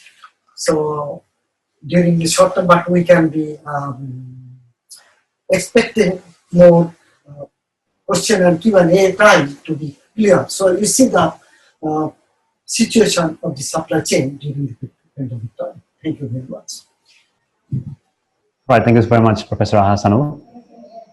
It was very interesting that not only the market is growing, but also the purchasing power is growing. So we will explore more later in the Q&A with Professor Ahasanul related to halal supply chain, especially during pandemic. And if I may continue, we will now move to our second speaker with Luluk Lusiantoro, Ph.D. He is a lecturer in the Department of Management. And I will read his CV quite shortly. He received his Master of Science in Logistics and Supply Chain from Cranfield University. Also, through this master degree, he obtained the Best Thesis Award in Humanitarian Logistics. So it is a timely and very relevant, interesting time to discuss about this field of research.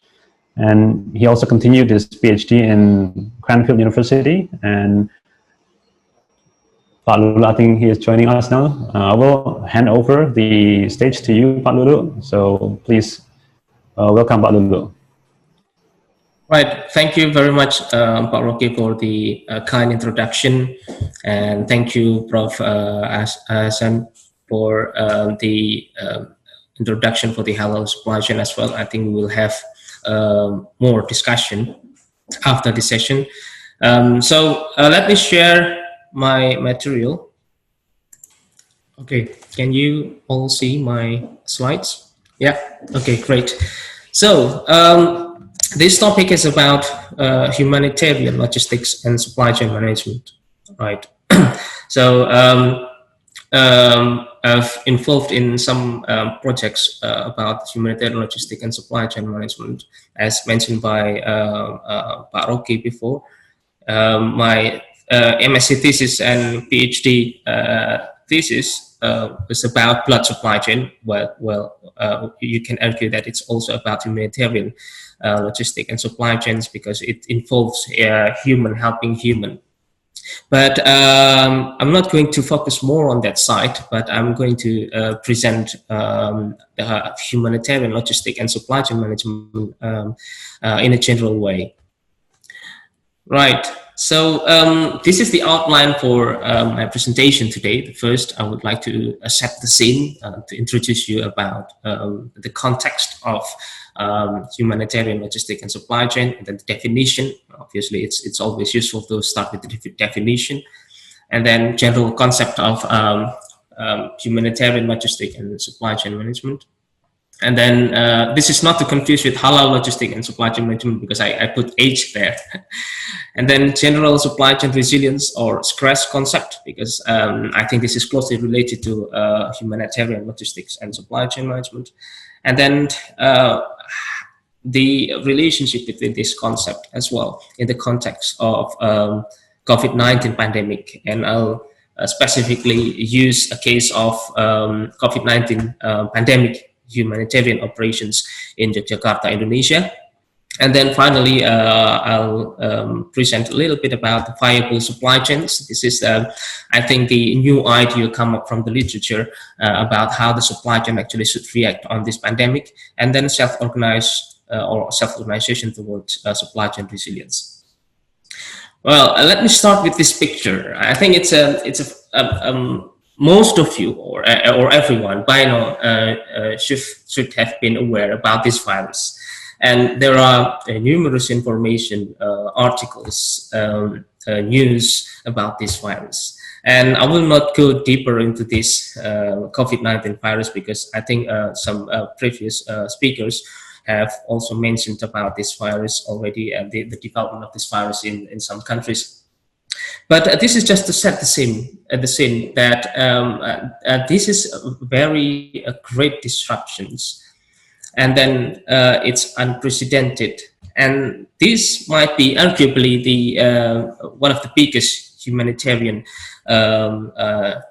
disasters in human history. So this has already affected many aspects of our lives, including the supply chain itself and humanitarian logistic and supply chain. But we cannot stop there.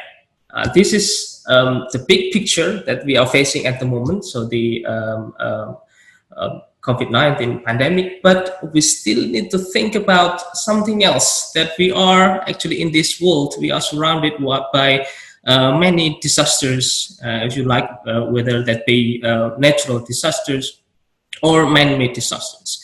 So if you might have followed some news these days, that during this pandemic, even we still have some other disasters. In this case, for example, we've got some news about Beirut explosions. Hundreds of people died from these explosions, and then thousands of people injured from these explosions. And as you can see, this is I took this picture from the BBC, and you can see that this happened in the port of Beirut. There was a grain silos there, so they stored ammonium nitrate.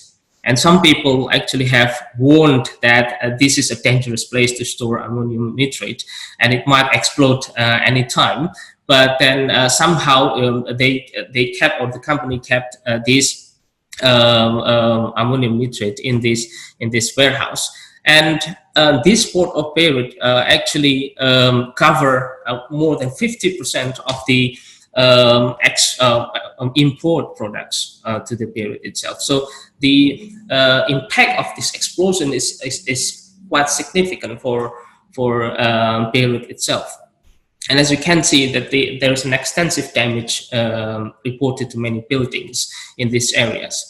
And now people are struggling as well to get some supplies for people in Beirut, because in this particular pandemic as well, we have to be careful, not only to think about how we deliver the donations, but also how we keep or maintain the health protocol for the COVID-19 virus. And this is another case. So the forest fires in Amazon. If you follow some news as well, in Brazil, the COVID-19 has spread through the rural areas, including in the Amazon areas. And at the same time, they are experiencing forest fire, Amazon fire. So it's been happening continuously in Amazon fires, but it started again, I think a couple of days ago, or a couple of weeks ago. And some people were also struggling to cope with this fire, because it adds to their struggle. They cannot breathe because of this, and it's difficult as well to differentiate whether this is a COVID-19 or this is about the fog itself. So this adds another complexity to the humanitarian logistic and supply chain operations. And then this is another one. So it's recently in Greek, And then I think this is in Moria migrants, the fire destroys Greek camp, leaving 13,000 people without shelter. And this is one of the biggest fire as well in the migrants camp. And you can also imagine how complex it is when people or stakeholders try to help them, but at the same time they try to avoid getting infected by the virus. This is another example of floods happening in Indonesia during the COVID-19 pandemic. This is another one, but I mean, this picture was taken in 2007. This is to illustrate that there is a danger as well. We are in Indonesia, we are given a title of the Ring of Fire. So anytime the eruptions of a volcano can happen. So we need to also anticipate these things. And it also adds another complexity to humanitarian logistics and supply chain. But before we go further, what is actually humanitarian logistics and supply chain? Thomas and Kopchak, this is from the Logistics to Supply Chain Management book. They explain that humanitarian logistics is the process of planning, implementing and controlling the efficient, cost-effective flow of storage of goods and materials, as well as related information from the point of origin to the point of consumption for the purpose of alleviating the suffering of vulnerable people. So the key here is actually how we actually alleviating the suffering of vulnerable people and maintaining the flow of products and also information. Well, you might ask a question, what's the difference between logistics and supply chain? Well, we can have another session to discuss about what's the difference about logistics and supply chain. But I will use that interchangeably in these presentations. But maybe the key point to understand is that logistics is about the flow of products itself, how to manage the flow of products. And supply chain is more of the adding the information and then relationship between the stakeholders within the supply chain itself. This is just to illustrate for those of you who are not familiar with the concept of supply chain. And we've got, this is more complex. I think Professor Ahasanul has already mentioned about some components of the supply chain itself. This is just to illustrate, to give you some illustrations and imagine what the supply chain looks like. So the supply chain is actually just one string going from the initial supplier, tier 3 suppliers, to their tier 2 customers. But if you add more strings, then it creates a supply networks. It becomes more complex. And right in the middle, the black box is actually the focal company. It depends on how you see the supply chain. You can be the retailer, you can be the supplier, you can be the manufacturer, you can be the beneficiaries of the donations if you talk about humanitarian logistics and supply chain. You can be the donors, or you can be the social agencies. And it's interesting to see that they are all interconnected, bringing together the products to people suffering from the disruptions. Well, a humanitarian logistic and supply chain only started to gain more attention after Asian tsunami in 2004. So this is the picture taken in 2005 in Aceh, in Banda Aceh.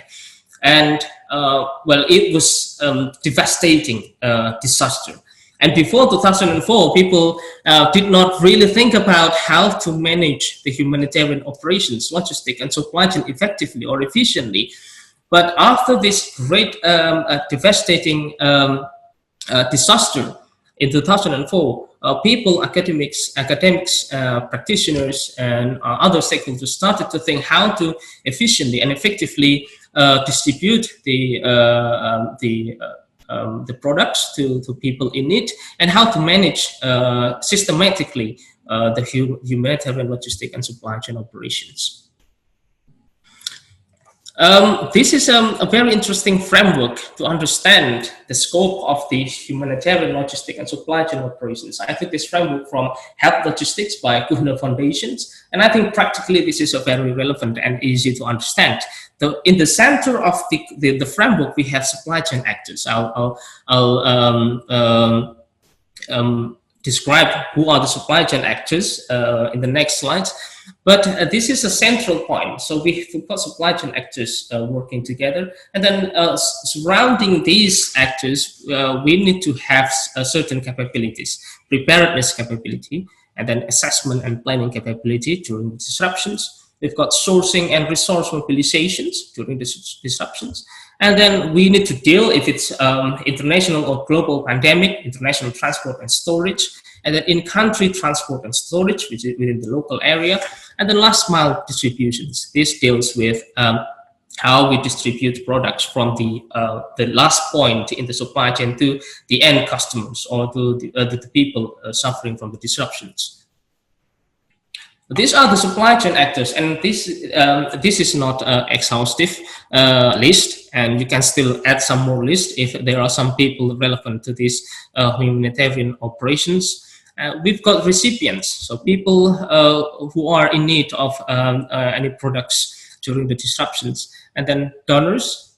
We've got national government, we've got local government, humanitarian agencies who are maybe involved in these operations, commercial suppliers, because to some extent we need to source some product as well from people who sell the products commercially, and then military if necessary, and then media also plays a key role in this case to publish and to report what actually happens in the field, and then to give some information about the needs itself from the people. And as you can see, they should actually work together in a system, so to coordinate together, because those actors have a different interest. And if we don't manage the interest there, if there are conflicting interests, obviously it will delay the operations process and then affect people in need. The preparedness is about the notion of risk management, how you actually prepare for disruptions.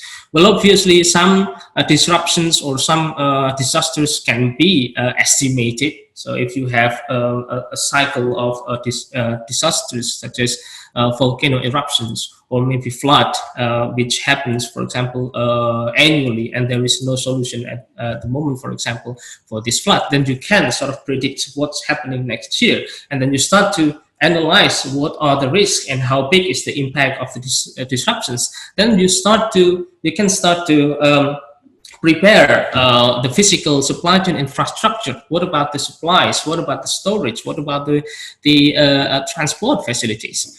And remember that it is not only the physical infrastructure that we need. We need also non-physical infrastructure. What it means is actually it's not enough that you prepare the infrastructure without actually educating people to be collectively mindful about the disruptions that are coming up. So people need to be aware that the disruptions is coming. What do I need to prepare? What if this adds more to the disruptions impacts? And if it's man-made disruptions, then obviously people have to be careful about their actions so that they don't create another disruptions. And then we've got assessment and planning. So this is during the disruptions itself. Needs assessment can be very challenging. I'll show you in the case after the slides. And then infrastructure can be damaged by the disasters. Maybe the roads can be blocked and then locked down, and then how we are going about that things. And then the information itself can be challenging. You've got many information, challenging information, and sometimes it's overwhelmed. It's overwhelming. The information is everywhere, and sometimes it's difficult to differentiate which information is valid, which one is not. So we need to understand and integrate all of that information about needs, infrastructure, and using the valid information so that we can assess and plan what are we going to do with these humanitarian operations. Sourcing and resource mobilizations. Well, it is inevitable that in the disasters or in this pandemic, we need some volunteers. And it's not easy to manage the volunteers because they are voluntarily they voluntarily do their work. You don't pay them. Well, some volunteers are paid, but most of them are not paid. So you need to actually maintain the volunteers if you are in charge of these humanitarian operations. What about their accommodations? What about the food for the volunteers, the resource itself? How can you get the food from? And then the national and also local sourcing is also important, especially in this pandemic. The supply chain and the business are disrupted. Local businesses, small businesses are suffering from these disruptions as well. And it's actually important as well to consider that. If we can source locally, then we can also help people or business around us. And then distributions. We talk about transport and storage. How do we manage the transportation modes, and what kind of transportation means that we use, and then how do we store our products or the donations. There might be a case of cross-border logistics as well, and there was a case as well discussed in Yogyakarta and I think in Indonesia as well. It was during the difficult time about March or April time during the state of emergency for this COVID-19, there was an issue that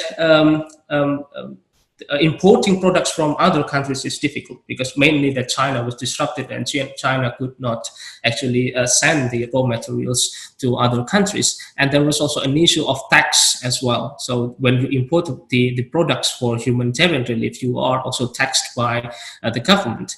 And that needs to be resolved as well. What about cross-border logistics? And then storage capacity, do you have the capacity? Do you need to actually provide another additional capacity or surge capacity if need be? And then capability itself, do you have the capability? Do you have the right protocol if you're talking about COVID-19? And then transport capacity, and then transport capability. And last mile logistics, as I said before, we need to understand how to actually distribute it effectively. Do we need the warehouses in some places? Because it can be very chaotic in the case of emergency conditions. And when we talk about humanitarian logistics and supply chain management, it's closely related to the sister concept, if I may call it, the stress or supply chain resilience framework. The supply chain resilience refers to the adaptive capability of the supply chain to prepare for unexpected events, respond to disruptions, and recover from them by maintaining continuity of operations at the desired level of connectedness and control over structure and functions. This is a very important concept, and in fact, this adds to the comprehensiveness of the humanitarian logistic and supply chain management concept, because it's been criticized that humanitarian logistic and supply chain concept does not quite include the recovery or growth phase. But this framework actually adds how we not only being ready for the disruptions and responsive for the disruptions, but also we are actually trying to help people to recover from the disruptions. So in this framework, I took it from Ali et al. 2017 from Supply Chain Management and International Journal. We've got at least 3 different strategies. In the wider perspective, we've got proactive and reactive. So proactive is before the disruptions and reactive is after the disruptions. What should we do? But we've got also some interesting concept during the disruption itself. And people sometimes miss about this. What should we do during the disruptions? We've got concurrent strategy, how we adapt, how we respond to the disruptions itself. Well, the proactive strategy, we can, as I said before, we've got some non-physical infrastructure, situation awareness, how to make people aware about this, the disruptions that is happening or the disruption that is coming or predicted to happen in the future.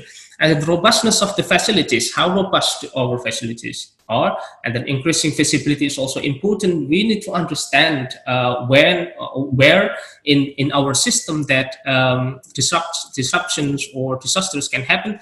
And then we can also build the security for our system and knowledge management through disruptions. We need to collect,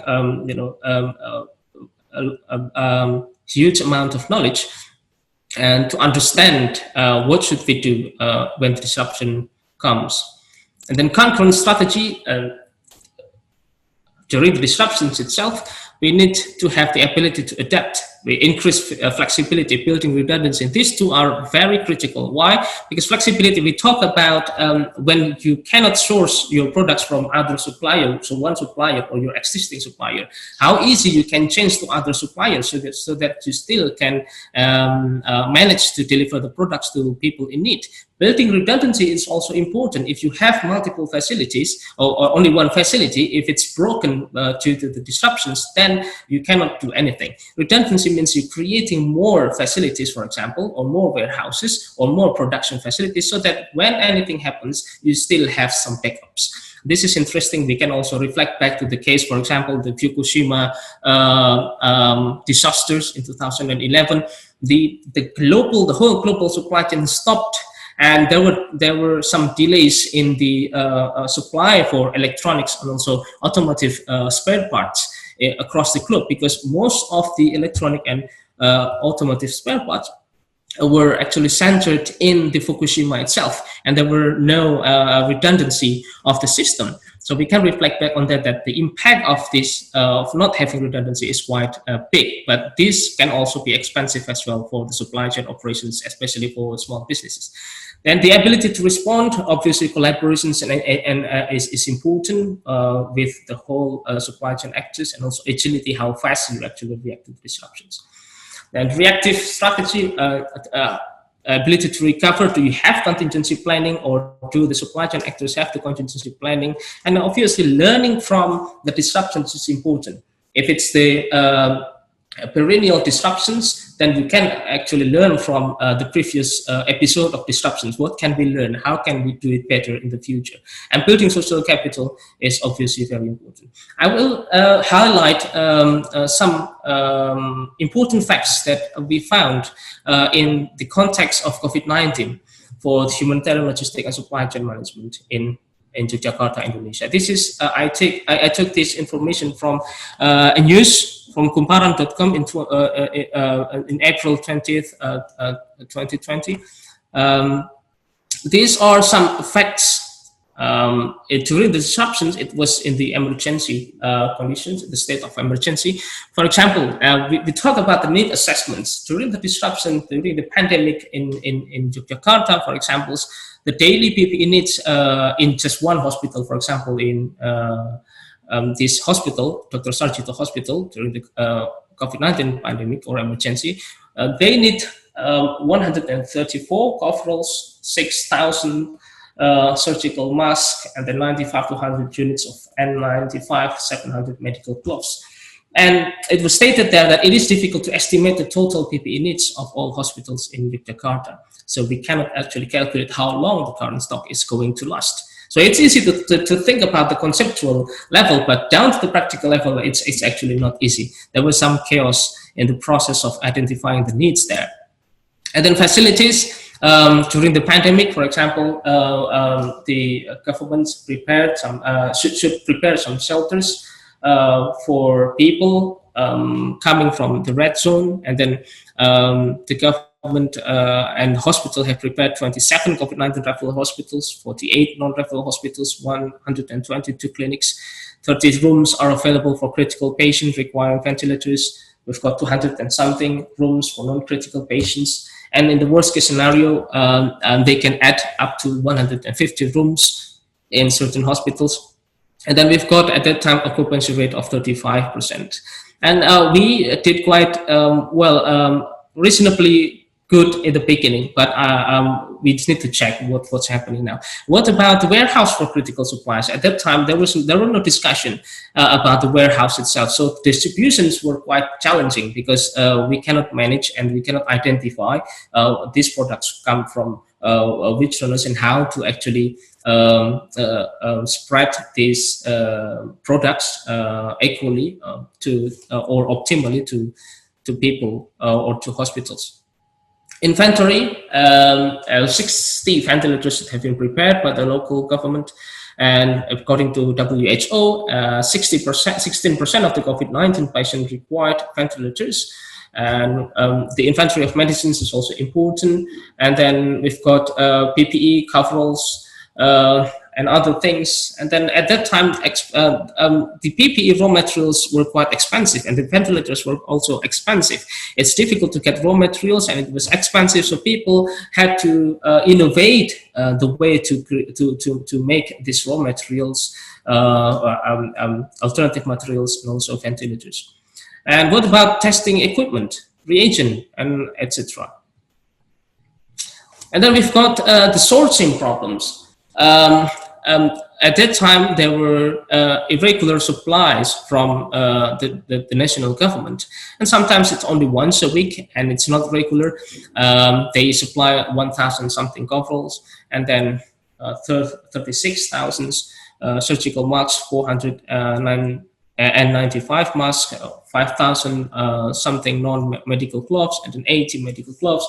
And it's also difficult to get the raw materials, and supply from donors is not reliable. So some donors, they are willing to help, but unfortunately their quality of the supplies, also masks and also PPEs, are not up to the standard.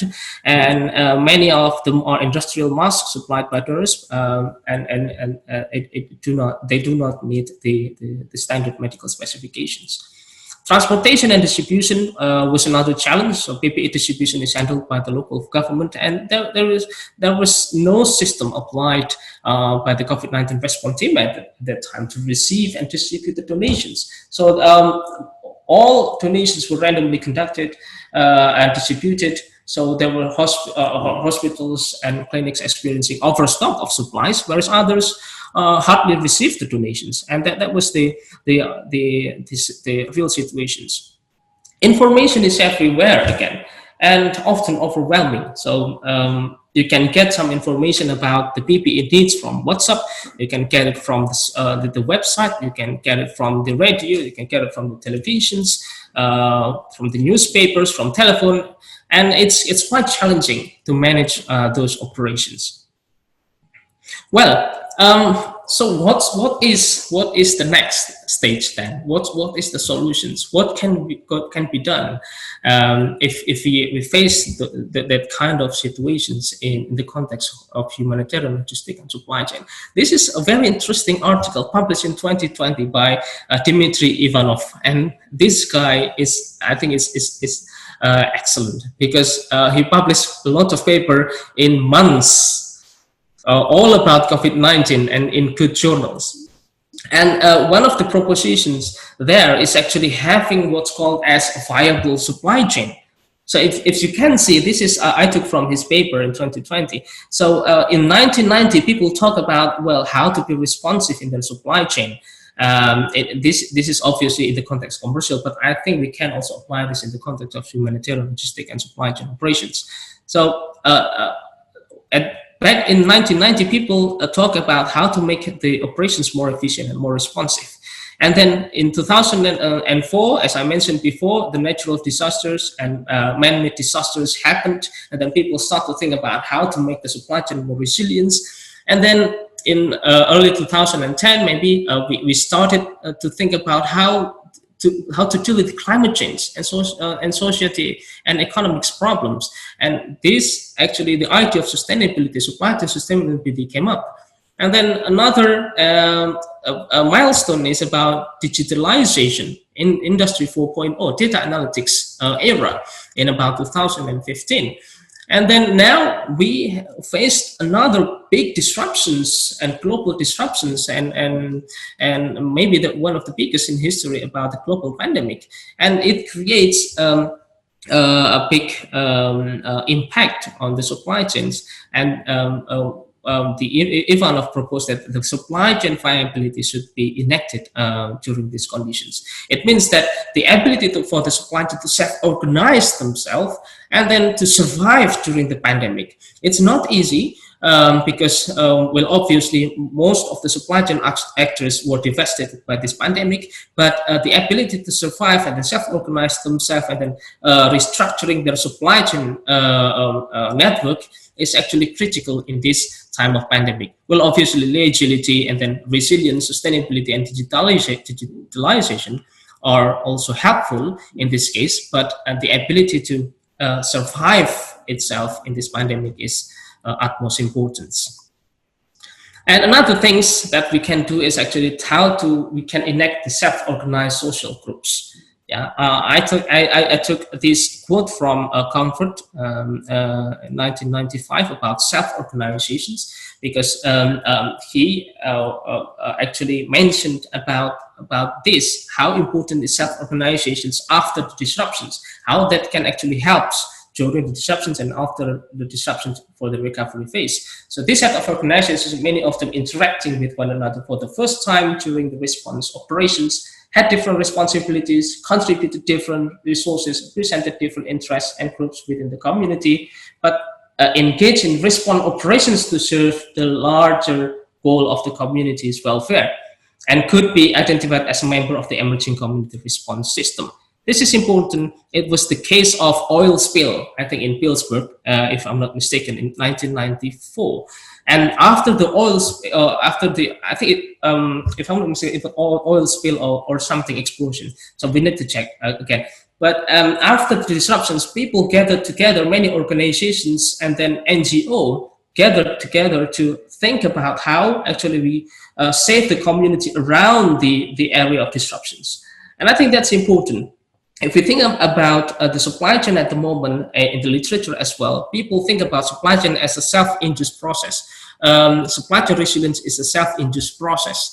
But in this pandemic, everything is devastated. So people need help. The supply chain actors need help. The business need help. And the social groups are actually capable of doing that. We need to have what's called as social capital. And I'll give you an example, and some of you from Yogyakarta might be familiar with this Sonjo, and this is a self-organized social group. They even created a website, with hundreds of people, over 500 people join in, and it started simply using a WhatsApp group. So people gathered together from academics and then students, practitioners, and then authorities, small businesses, and people gathered using the simple WhatsApp groups and chats. They coordinate everything, and they even help with actually distributing the donations, and also how to help small businesses survive, how to rebuild their supply chain, how to find new customers, how to find new suppliers. And it's amazing how people, when they work together, can actually alleviate this impact of the pandemic. Please check on sonjo.id. I think it's very interesting if you want to learn more about this group. It's amazing. And even they could identify in their database during the pandemic hundreds of small businesses that needs help, and also hospitals, tens of hospitals. I think almost 100 I think about 70 hospitals who need that donations. So building and investing social capital is important, not only for commercial purposes, but also this is during the pandemic, when you realize that you cannot do yourself, you cannot commercially run your business or your supply chain, then social capital is also an important way as an alternative to cope with the pandemic. I think that's all my presentation. Thank you very much, and I'm looking forward to discuss this. Thank you. Right, thank you very much, Pak Luluk. Very interesting in terms of humanitarian, the supply chain, also related to what we discussed with Professor Ahasanul. We do receive several questions coming, and I will sort some of the questions, and I will go with the first question to Professor Ahasanul. It is related to the halal, related to the Islamic, to the position of Indonesia. Maybe I'll read it out. So, according to Islamic, this is from Hetty Budianti. So she writes, according to Islamic International Economics Global Reports, Indonesia has been one of the highest importer of halal food and beverages, despite we have the biggest Muslim population in the world. Malaysia, on the other hand, has been placed in the first position as the best Muslim country in terms of Islamic economics application. And the question is, what do you think Indonesia should learn from Malaysia in being successful, especially regarding the development of halal industry of food and beverages? So Professor Ahasanul, please. Yes, thank you very much. This very valuable question. So of course, I already mentioned here, my slide, even my short presentation also, Indonesia is one of the biggest country which is containing big amount of the Muslim population. And on the other hand, yes, Malaysia is the systematically they apply to the halal concept in the industry level, even the maintaining to the Sharia compliance. So the halal supply chain, yes, it is very important. And as a Muslim community Indonesian perspective, they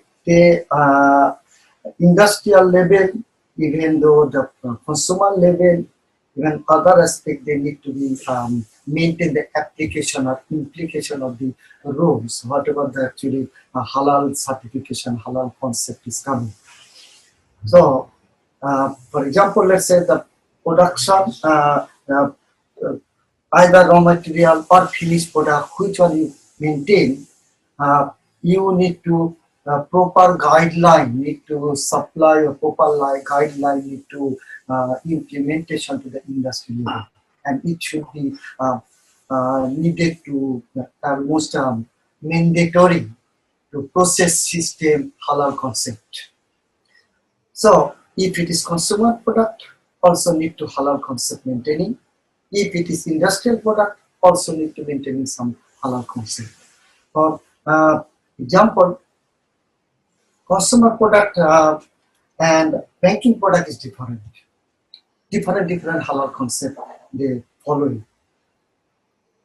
So industry level, that is one body should be Sharia compliant body. Each and every country, Muslim country, they have some Sharia compliance, some body, they have some organized, and they monitoring, they taking the information. So the proper judgment and proper controlling system need to increase it. And if possible, let's say Indonesia is the big country. So if possible, state-wise, they can decentralize way, they can be monitoring the halal concept certification and halal application. But application is very important. There is a rules have, but you are not applying. There is no any effect is come to the society level.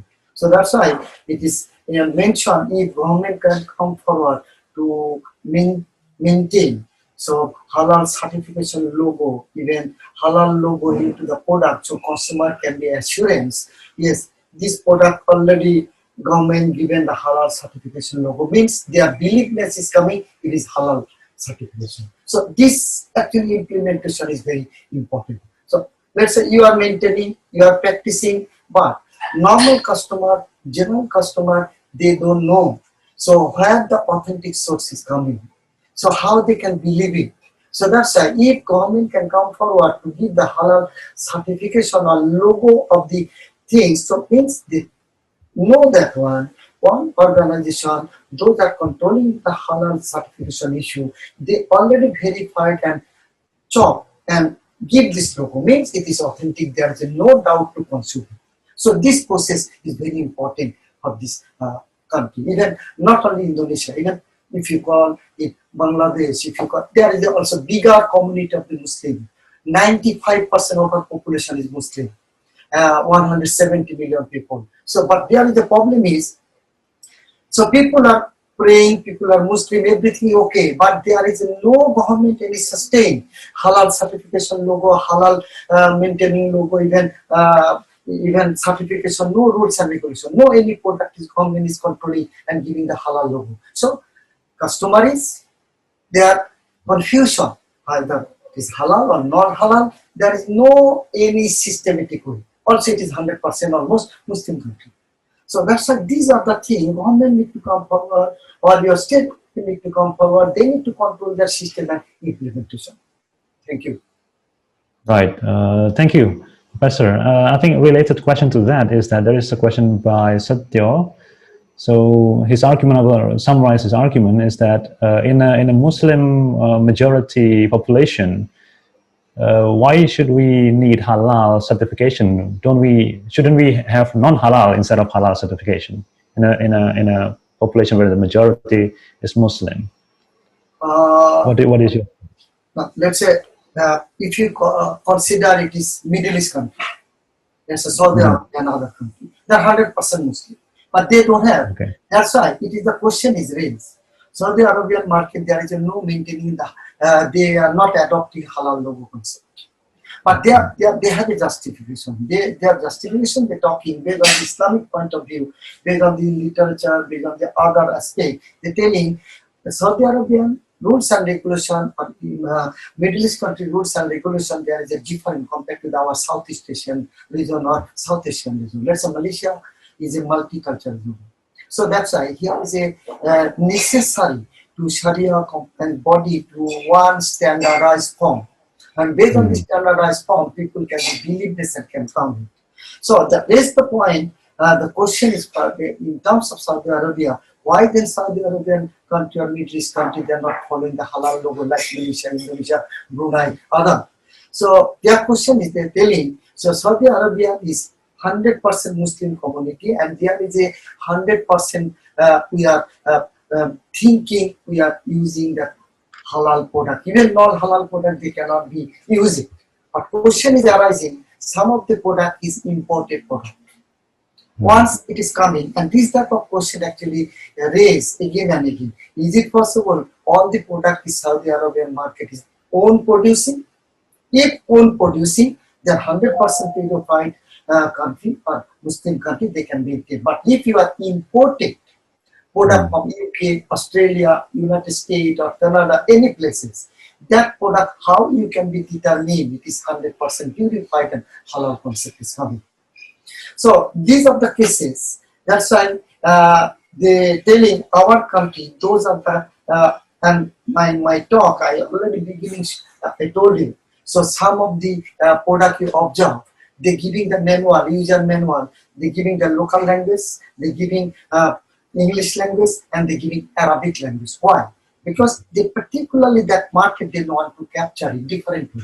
But Saudi Arabian market, that's why they're telling imported product also we are contracting. That is the contract between the producer and that particular country. That is supply chain management, it is depend. They're telling that depend on the contractual arrangement. And they're telling we are only products importing and permitted to enter to the Saudi Arabian market, which is we have a contractual arrangement between the Saudi Arabian and that foreign country industry. So they try to be agreement, and that agreement they're telling, yes, we are giving to you the authentic product rather than non-authentic product. So in this case, they like that way they maintain the halal concept. So but majority they try, if it is food product or other product, they try to locally produce, but foreign company, they established in Middle East country, they locally producing, they encouraging like that or maintaining halal concept. Right. Thank you so much, Professor Ahasanul. So I will continue the Q&A session, and this time the question goes to Luluk. We have a question by Kuat Slamet. So the question is, do you think Indonesia has a good supply chain management, especially food and health inventories, in facing the pandemic? Right. So Pak Luluk, please. Okay, thank you, Pak Rocky, and thank you for the questions, Pak Kuat. In terms of management itself, it's challenging, I would say. We've got the resources, and as I observed from the Sonjo groups and during the phase of pandemic in Yogyakarta, it's the matter of coordinating people, coordinating the resources during the pandemic. So it means that the management part is actually not that good, if I may say that. The resources itself, why I said that, because during the pandemic, for example, there was no clear instructions, no clear instruction from the government, and in terms of how we should deal with the distributions of products and so on and so forth. So people actually discuss that in a self-organized way, how to deal with that. But over time, I think when things get normal, it's getting easier actually to coordinate all of these things. And I think it's normal during the emergency conditions that people are confused and you know how it's a chaotic organizations. But it works, but somehow it's chaotic. About the coordination of resources itself, there was a case, for example, some farmers, it's time for them to sell their products, the fish product, fresh fish products. And when it comes, usually they actually send the products to some restaurants or some other customers, but they cannot do that due to the pandemic. So what happens is they have the overstock of fish somewhere, and then it's they don't know what to do with this fish. In terms of the resources, they've got this. If your question is about the food supply chain, we've got the supply of food. We've got the supply of food from the farmers and then from other people. But the thing is that they do not know how actually to get the new customers, because the existing customers might actually find a way to make themselves safe during the pandemic and concerned about health and safety. They might not consume fresh products, or they might want to consume frozen products, for example. So this demand side is actually disrupted, but the supply side is actually there. That's what happened with the food supply chain. So the management of the flow of product itself is critical, and at that moment it was not very well coordinated. For the healthcare product supply chain, it was the other way around. So we've got the demand, huge demand from the hospitals. I need the gloves, I need the masks, I need the PPEs as soon as possible. But the thing is that from the supply side, we cannot actually supply enough products to the hospitals. Why? Because as I said before, that our main raw materials actually come from China, and the operation stopped there. And the government, they provided some donations, but eventually it was not enough as well for the hospitals. These people, the self-organized social groups, they wanted to help so much, and then small businesses wanted to help so much. But the thing is that there was a concern about the safety standard, the quality standard of the PPEs, and then what happens is that it's difficult to get the supply to the hospitals. So if we're talking about food, the problem is on the supply side. There is an overstock and we cannot actually find the demand. But for the healthcare products, the problem is actually we cannot fulfill the demand itself. There is a demand, a big demand there, but we cannot actually fulfill that demand properly due to this pandemic. So I think that's my question, Pak Rocky. Sorry, my answer. Thank you. Right. Thank you, Pak Luluk. There is another question coming related to the digital platform from Johannes. The question is, how about the contribution of digital platform in improving the SME supply chain in the time of pandemic like today? Well, thank you for the questions, Johannes. I think it's absolutely necessary to have digital platform and the face of pandemic. I think what happened is in Sonjo in particular, I can only tell you about this particular platform because this is a very powerful platform, and you can argue that this is also a digital platform. At the time of pandemic, it's difficult for people and small businesses to get, as I said, to get the demand, to connect them with the supply. Even they cannot get the supply as well because it stopped. The operation just stopped due to the lockdown and so on and so forth. And digital platform actually helps them a lot to reconnect with the suppliers and then to reconnect with the new customers. And it's interesting to see that Sonjo, as a self-organized social groups, they created as well what's called as like a digital. It's not a marketplace per se, but it's a way to display their products. So small business can display their products whether that be food and then beverages or other supplies, important supplies or primary supplies, so that people can see, people can help. And we also promote that to the society, that please buy locally. And then these are some small businesses that need help. And it's quite impactful. Small businesses can feel that the digital transformation helped by the self-organized social group is helpful for them to actually rebuild their supply chain and survive in this pandemic. So I would say that the contribution of digital platform is actually huge in this case. Thank you. Right. Okay. Thank you so much. I think there are still some questions, but the time is limiting us. So I would rather present the conclusion of our today's session. And thank you very much, Professor Ahasanul, and also Pak Luluk. Thank you. Professor Ahasanul, I think we learned that there is a growing market in terms of halal products. And at the same time, there is a growing purchasing power.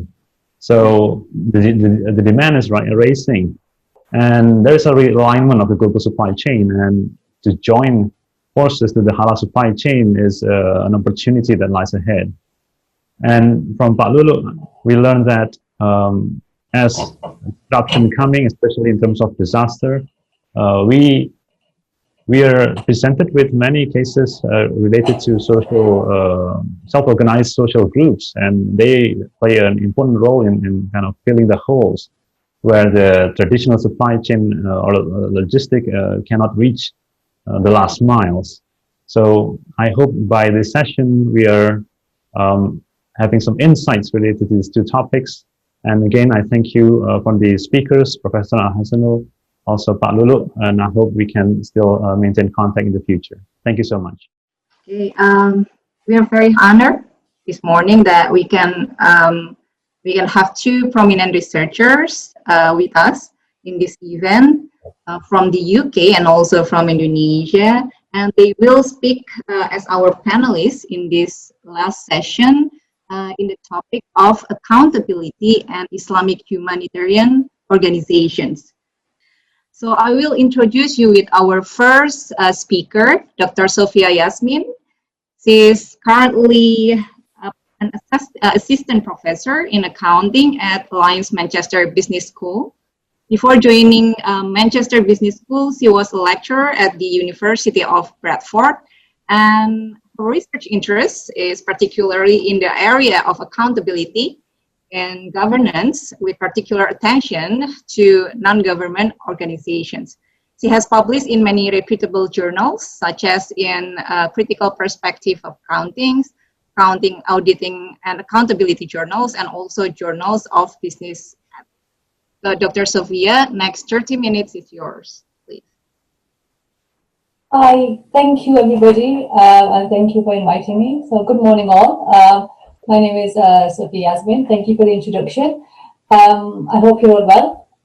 Thank you to the conference organizers for organizing me, for inviting me today. I hope the weather's nice in Indonesia. It's really cold here, so I'm sat in my jacket, so please don't mind. And also it's quite early here in the morning, so if I'm seeming a bit sleepy, I apologize in advance, because it's 5 in the morning.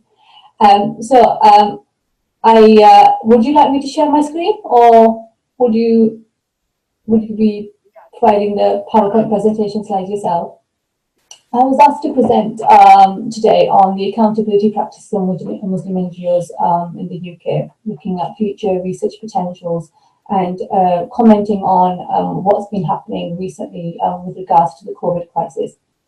So to that effect, what I'll be looking at today then is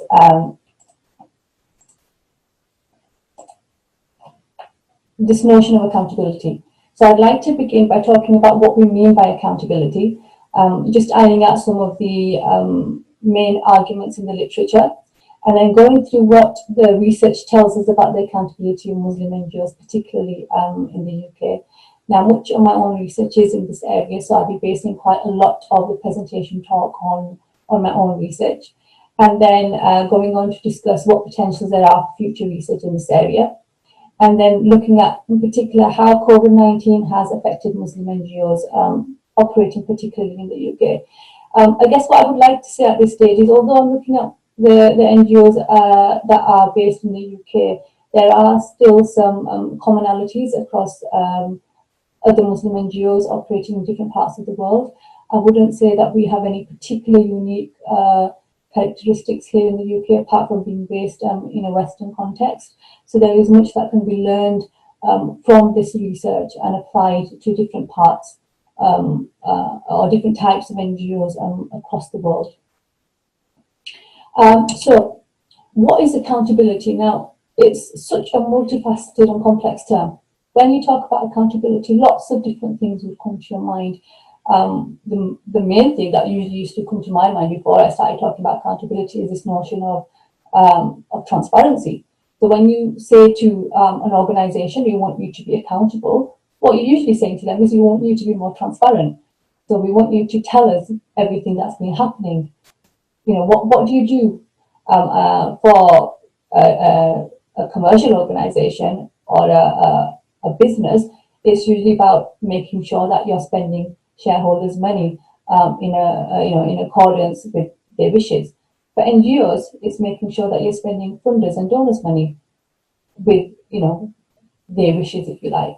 But the term is quite a complex term. It can mean lots of different things to different people. And I guess this is one of the reasons when we talk about accountability of any type of organization or business, and when you do research in this area, there's such a rich area really that you can look at. And it's one of the reasons why accounting research has picked up a lot on looking at accountability and governance, because we look at things like reporting and how do organizations report things like governance or what the governance structure is like. And I guess much of my own research in this area has been looking at things like reporting, things like governance, things like ethics, responsibility, and like I said, transparency. But then you can also go on to things like legal studies, and they would look at things like, the other side of accountability, if you like, the legal side. So it's a really rich term, but then that in itself brings about lots of different issues. And it's been studied for a long time. I guess one of the earliest definitions that we use in research, you could say, was pictured by Edwards and Humes. They looked at NGO, they looked at accountability non-profit organizations, and they defined accountability really as the means by which individuals and organizations report to a recognized authority and are held responsible for their actions. So I guess in that sense, accountability has really two different, strands. So you're giving an account of one's actions, it could be an individual or an organization, to and a recognized authority, but then you're held responsible for those actions. And that's where, I guess, if you like, the research has flourished, and that's what we focus on when we're looking at accountability, be it in NGOs, but it's also something that's used in other types of organizations as well, I would say. Now, so when we talk about accountability, I think the two main questions that pop up are, well, accountability to whom and by whom? So who's being accountable and who are we being accountable to? So these are things that we need to iron out in the context of any organization, but especially NGOs. So who is it that's being accountable? Is it the trustees? Is it the fundraisers? Is it the organization as a whole? And to whom are we accountable? And for what are we accountable then? Accountability for what? Now, each of these different areas has brought up, its own area of research, if you like. So accountability for what? There's lots of research that's flourished around, are we accountable for processes? Are we accountable for structures? Are we accountable for individuals? Is it legal accountability that we're focusing on? So like, I said, there's lots and lots of different types of research in this area. And I guess my own research has focused quite considerably on the accountability for what question, because it's a much easier, if you like, area to empirically examine than the accountability to whom or by whom. I've started looking at now the accountability to whom question, because it's something that crops up quite a bit in research as a, an area that needs further attention.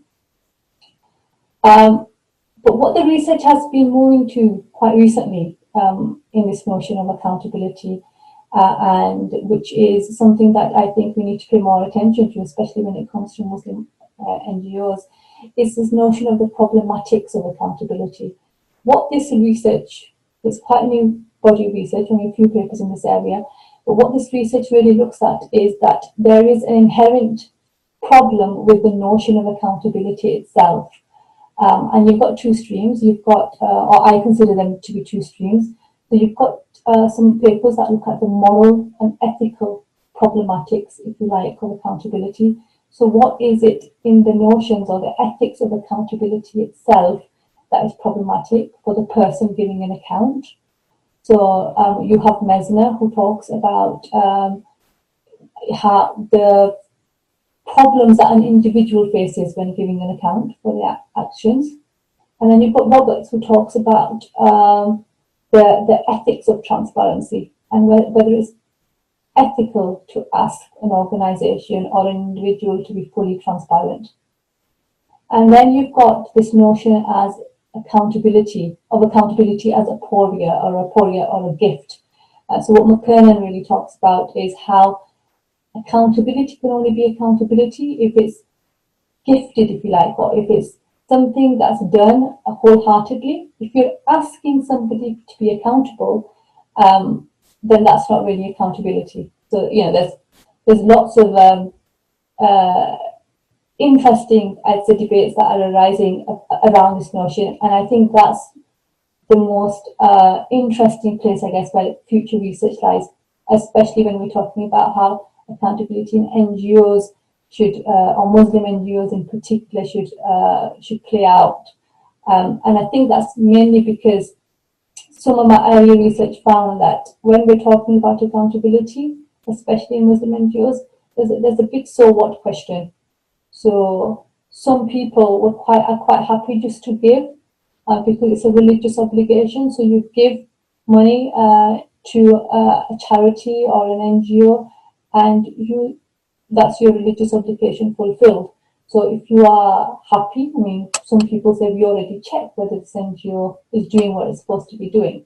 So if you've given money, then that should be the end of it. There's no need for them. I mean, that's on one really extreme end of the scale, but there are some people who would say, well, then they don't really need to provide us a detailed account of activity and actions. So I think that's where the future perhaps lies of research in this area.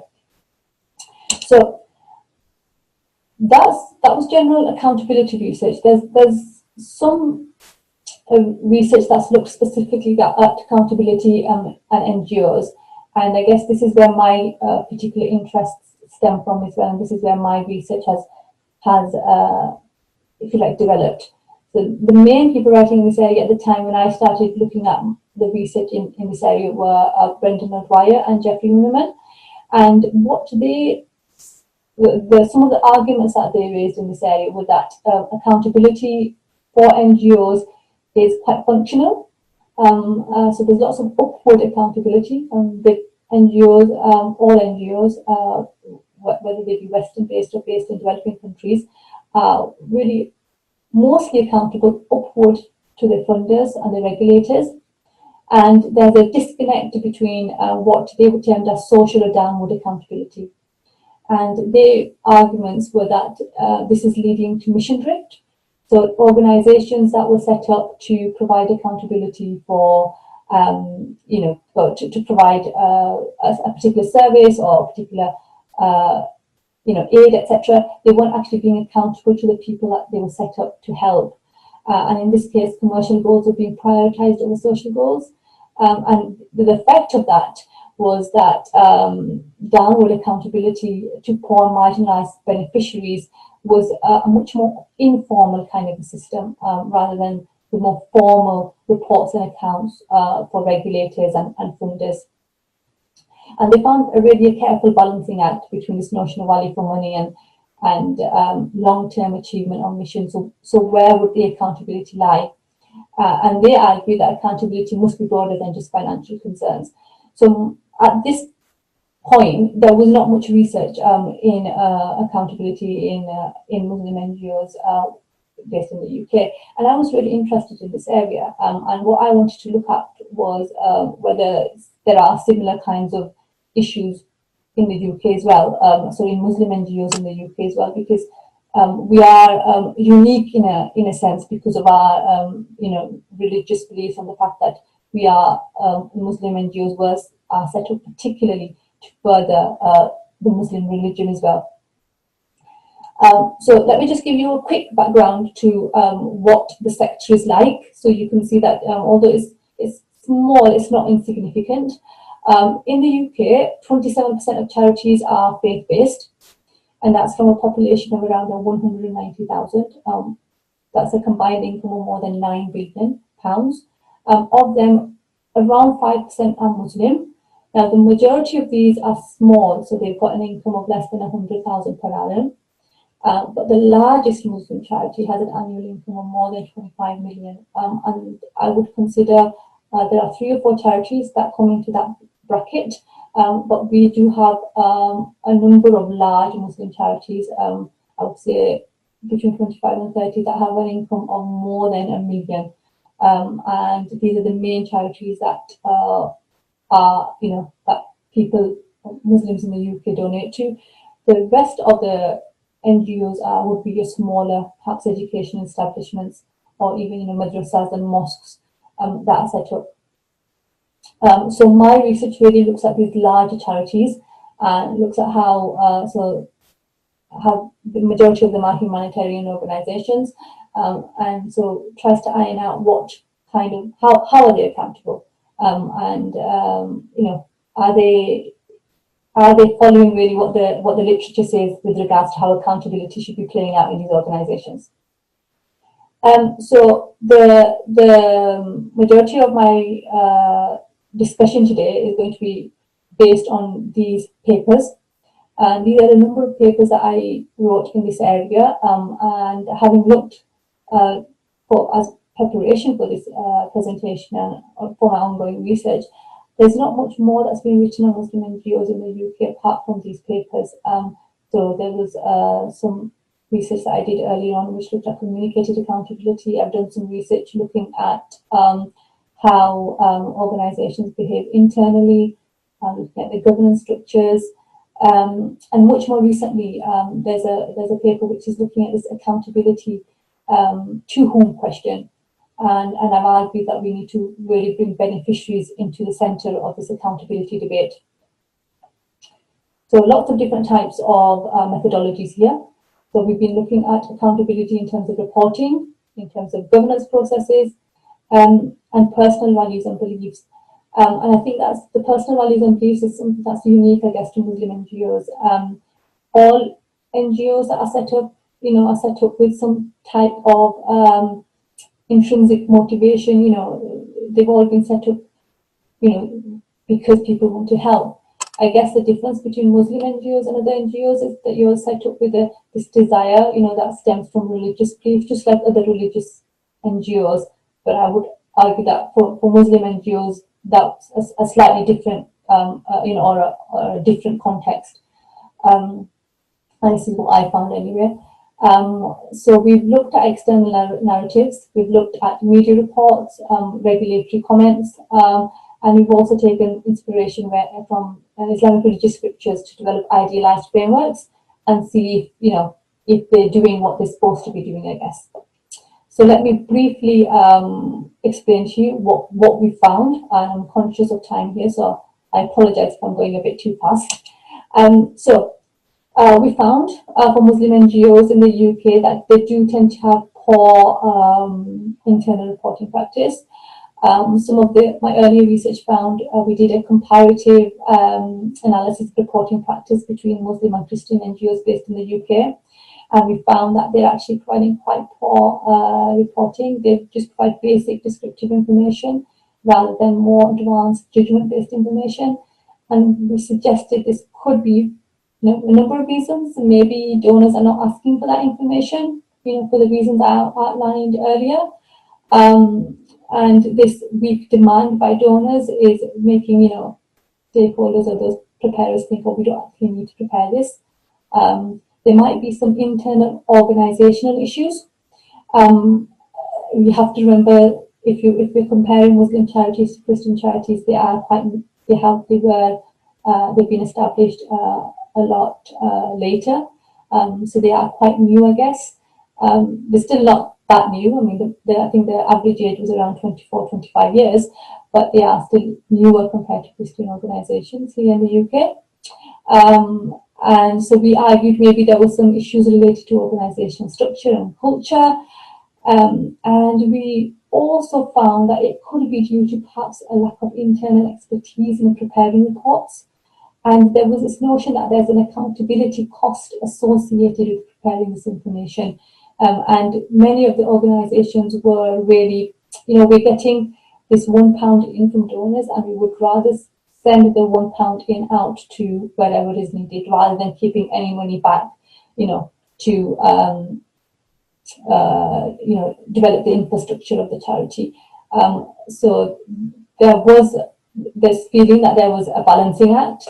Do we spend money on making our systems stronger and therefore improving accountability, perhaps paying an accountant to do the accounts, or hiring somebody, you know, in-house, or do we spend that money and to help all our donors, essentially our beneficiaries? And cursory glance of the charity accounts recently, because I was thinking doing a follow-up study, has found that things have not really improved as much in this regard. So I'm not, you know, I guess some of these issues still stand. We also found for Muslim charities that their internal accountabilities are heavily bolstered by religious values. What we did was we've also analysed this notion of felt accountability. So the literature talks quite heavily about felt accountability, how individuals act upon accountability due to internally derived values. And what we did was we looked at the religious values and whether that derives felt accountability or not for Muslim NGOs. Because this was one of the unique things about Muslim NGOs that we thought would perhaps enhance their accountability internally. And it may also help explain why they weren't really doing the formal, or, you know, taking part in formal accountability or reporting practices. And we found, you know, it's true, they do have what we term de facto accountability regimes. So there was lots of talk within the organisation of how their values helped them be more accountable to their beneficiaries, and how they actually played on these, you know, Islamic values when providing accountability to beneficiaries, which was not necessarily seen in you know, the more formal de jure mechanisms. So there was things, I guess you could argue, happening within the organisations that you couldn't see within the reporting narratives or within the more formal accountability structures. And what we argued here is for NGOs, religious NGOs especially, it's really important to look at what these adaptive accountability regimes are. We've also found that there is a disconnect really between the ideals of Islamic governance versus the reality of governance practice for these organizations. So what we developed was this kind of framework that you can see on the screen. It was an Islamic ethical framework inspired governance framework. And we found that when we developed this, what we said was that for an ideal governance framework, you should have, you've got individuals with their individual values and expertise, and these are often desired, you know, underpinned by a desire to do good. You've got these core Islamic values of being honest, you know, civil peace, the Gama, the belief, you know, looking at social responsibility, wanting to serve the public good, And then on the other side, you've got organizational structures that are the ideal organization structures that charities should have. Again, taking inspiration from Islamic religious scriptures. So they need to have a hisbah oversight, need to have shariatic decision making, and again, underpinned by the same core values of having justice, of this notion of vicegerency, and trusteeship, notion of reaching higher good, etc. And all these mechanisms should help the organization work towards achieving falah or barakah, this notion of the higher good. And what we found was that whereas individual values and expertise were there, the organizational structure in terms of the Islamic ethical framework was quite limited. And there could be a number of reasons for this. We thought this could be a lack of awareness because organizations may not be aware that this kind of structures exist in an Islamic ethical framework. They might not see that it's necessary to have. I mean, what we showed in this paper was that having such a framework for Islamic charities would actually really advance their governance frameworks, because the UK governance requirements are quite limited. There's not much that is required of Islamic charities in terms of governance beyond what a trustee board should look like. So having this kind of structure would really, help just, bring them that notch up. But I guess operating in a secular, external regulatory environment, maybe they just don't see it as important, and I guess they do have other external pressures on them. But we did find that there's a disconnect here between these various different types of, values. And more recently, one of the things that we've looked at is this notion that Muslim NGOs are becoming politically sensitive or exposed organizations. Now, demands, what we found were actually, demands for accountability in certain organizations are going beyond accounting and reporting concerns, especially in the context of, the war on terror, etc. Muslim NGOs felt that they were being unfairly, evaluated and unfairly scrutinized. And the counter-terrorism legislation did have quite a negative impact on the activities.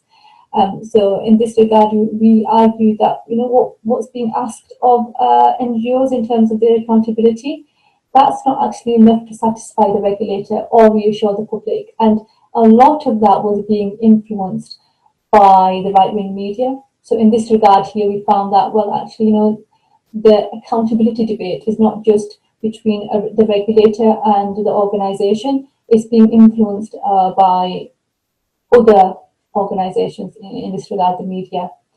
But we also outlined how, organizations are taking steps to mitigate or limit the effect of this exposure, but they were finding that there were certain types of accountability that was just going to be impossible for them to meet because they had this exposure.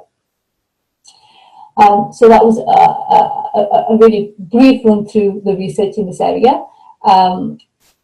Where do I think the avenues for future research lie? I think there is such a lack of understanding about what donors and funders think in this area. And I think that's probably because it's really hard to get, to interview donors and funders. We need to know more about the relationship between Muslim charities and the regulator and the government. The regulator, in some sense, especially in the UK, has been found to be quite biased, and I guess it's important to understand why that is. It's important to understand whether our findings are specific to Muslim aid NGOs only, or are they similar to other Muslim-specific organizations operating either within the UK or in other organizations. I strongly believe that we need more qualitative studies and critical research in this area, because we need to understand, what is causing accountability to become so problematic. It's not a problematic. It shouldn't be a problematic notion in itself. And accountability if you think about it, it's a good thing to be doing, a good thing to be having, to be more transparent, to have better governance structures. But it doesn't seem to be helping. I found Muslim NGOs in the it's not living up to its promises. So I think we need more research in this area to discuss why this is. And just briefly, in the current era of COVID-19, I've not done much research on this area, but I have found just glancing at the local news media and charities' own websites that they have in the UK, really stepped up recently to help people just closer to home. Whereas traditionally you would have found Muslim NGOs in the UK, not operating in the UK as much because there wasn't the need, operating overseas. What we found is that, they've really stepped up. They're helping vulnerable people in lockdown. They've been helping those refugees and asylum seekers who, just lacked support these past few months, providing hot meals to those in need. We found that there was an increase. Sorry to remind you that you have only 5 minutes left. Oh, okay. Well, I've only got a couple of slides, so thank you. Providing hot meals to those in need, and providing support to domestic abuse victims, because one thing that's happening in the UK, unfortunately, over the last few months, is that domestic abuse has gone up. So, Muslim charities have really stepped in to help to help these different causes, and I guess it's much more important for them to be doing this because UK statistics are showing that those of Black or minority ethnic background are more likely to die as a result of catching COVID in the UK. And when you've got what we found in the past few months is that there's been a vacuum created because everything shut down. So there's been a lack of services provided for people who really, really need it, and charities have stepped up. But like I said, it's just early days. There's not research. I've not really done any research in this area at the moment, but it is something that we need to be looking at. And I guess some of the things that we could look at in this area are looking at, how do pandemics change Islamic charity accountabilities? Because what we found is actually, they've suddenly started focusing on this new area. So what impact is that happening on the other, the previous stakeholders? Have the stakeholders changed now, or how have they directed, how have they directed the accountabilities and the responsibilities? An interesting thing to understand would be how the pandemic challenge, how has that challenged funding regimes and donor behaviour? Because we have to remember, especially in the UK, quite a lot of people lost their jobs during this time. And did that affect income, or did people start giving more to charity because of the need to help out more? I mean, I don't know. There's a need, I guess, to really try to understand what happens here. I think there's also a need here to evaluate how the nature of accountability itself and responsibility changes during and after a pandemic. And then how this plays out at the individual level for people that work within Muslim charities, then also on an organizational level for these charities, how they work, how the relationships change with governments, not only in the UK, but also in areas where they operate, and what are the additional pressures that come upon them. And I think in addition, and the final thing that's important is looking at political, economic and social factors that influence how the policy responses are shaped, especially in the current crisis. What is the decision making behind, what is the key area of that influences decision making in times of crisis, and this crisis, a health related crisis would likely have a much more effect on vulnerable people, where humanitarian organizations tend to work more. So that's it. As a really brief, quick overview of the research in this area and where I think the future research potentials lie. And thank you for listening. Thank you very much, Sophia, for your presentation. So I may conclude a little bit from your presentation that 20% of NGOs in the UK is actually faith-based, and some of them are Islamic NGOs.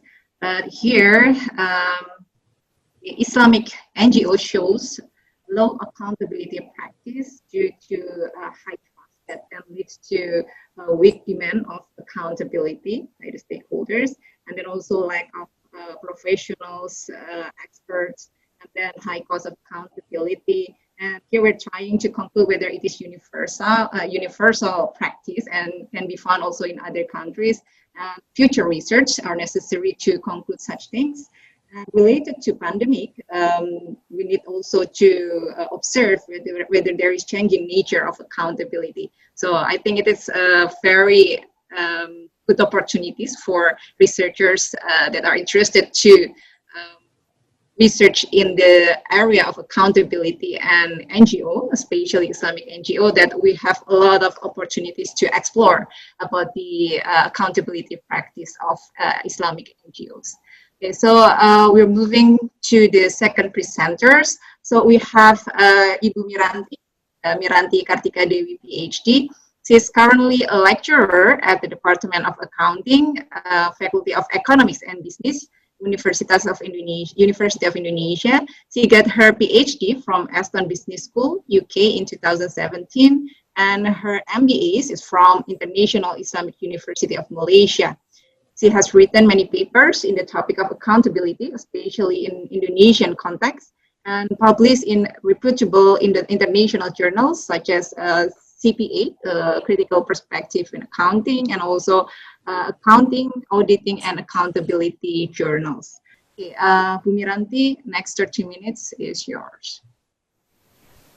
Okay, thank you, Ibu Aprilia.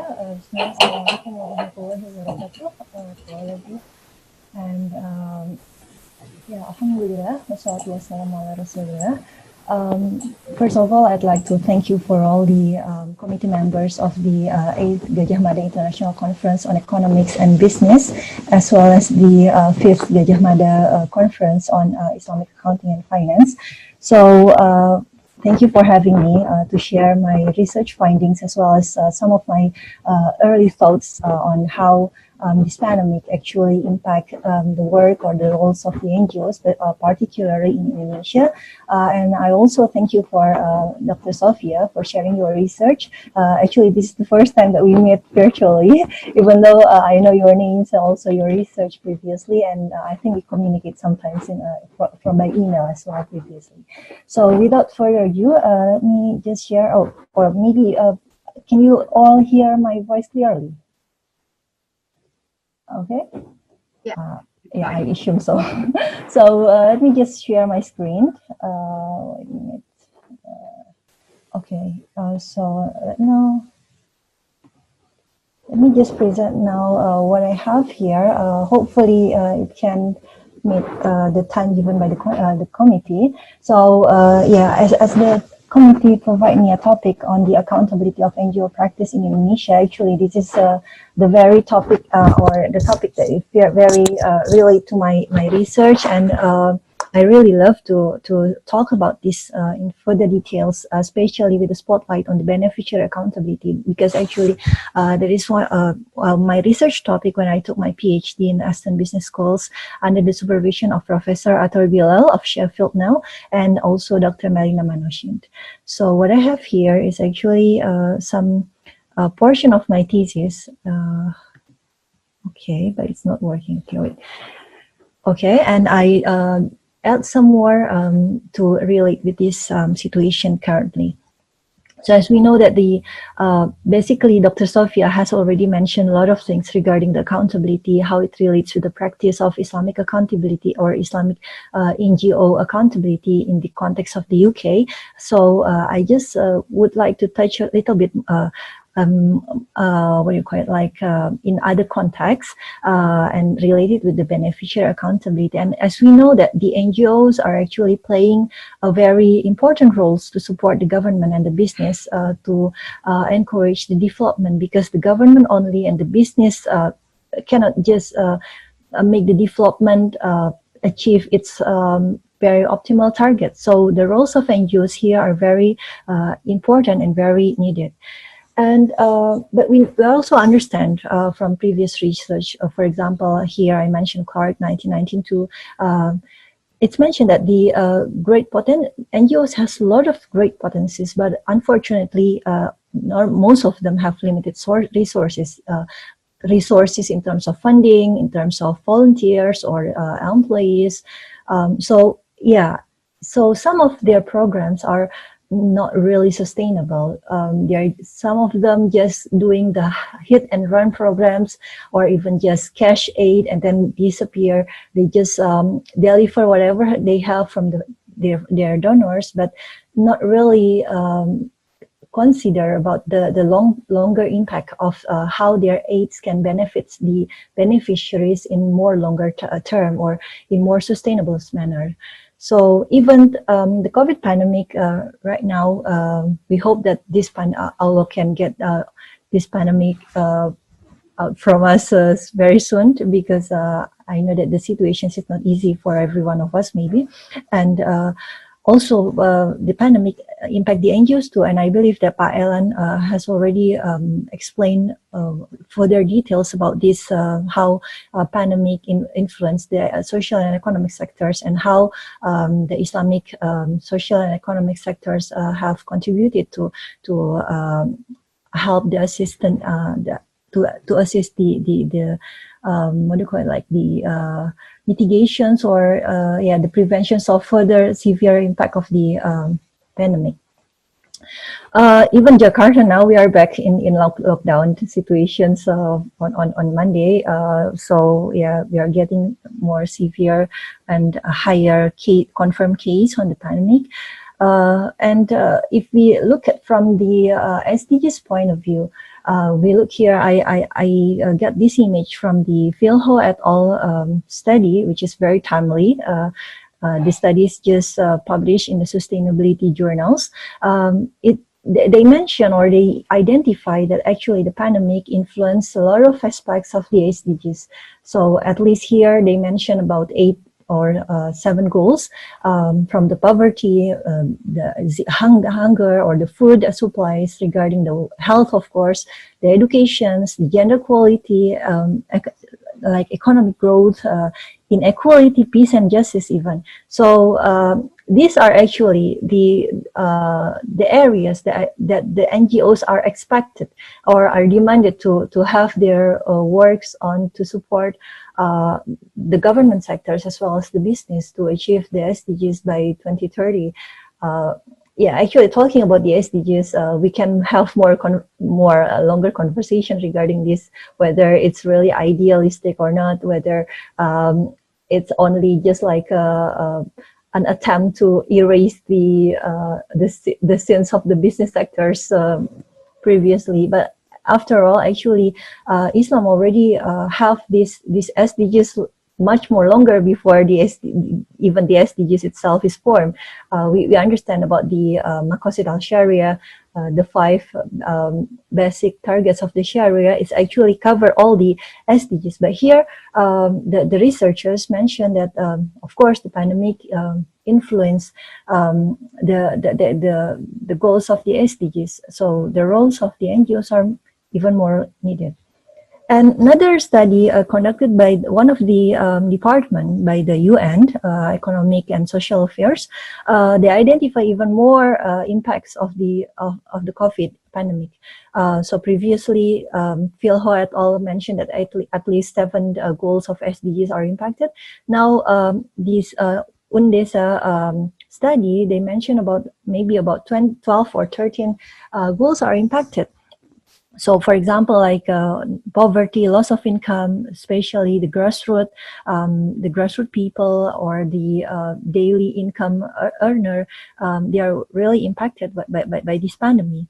The food production as well, the health sector, the school, even the health or the water sanitations, which is not mentioned by the previous researchers. Here, the UNDESA study mentioned that the clear water is even more demanded, because one of the prevention measures for the COVID now is to have our hand wash more frequently than before. So of course, for that reason, we need more water or supply as compared to as previously.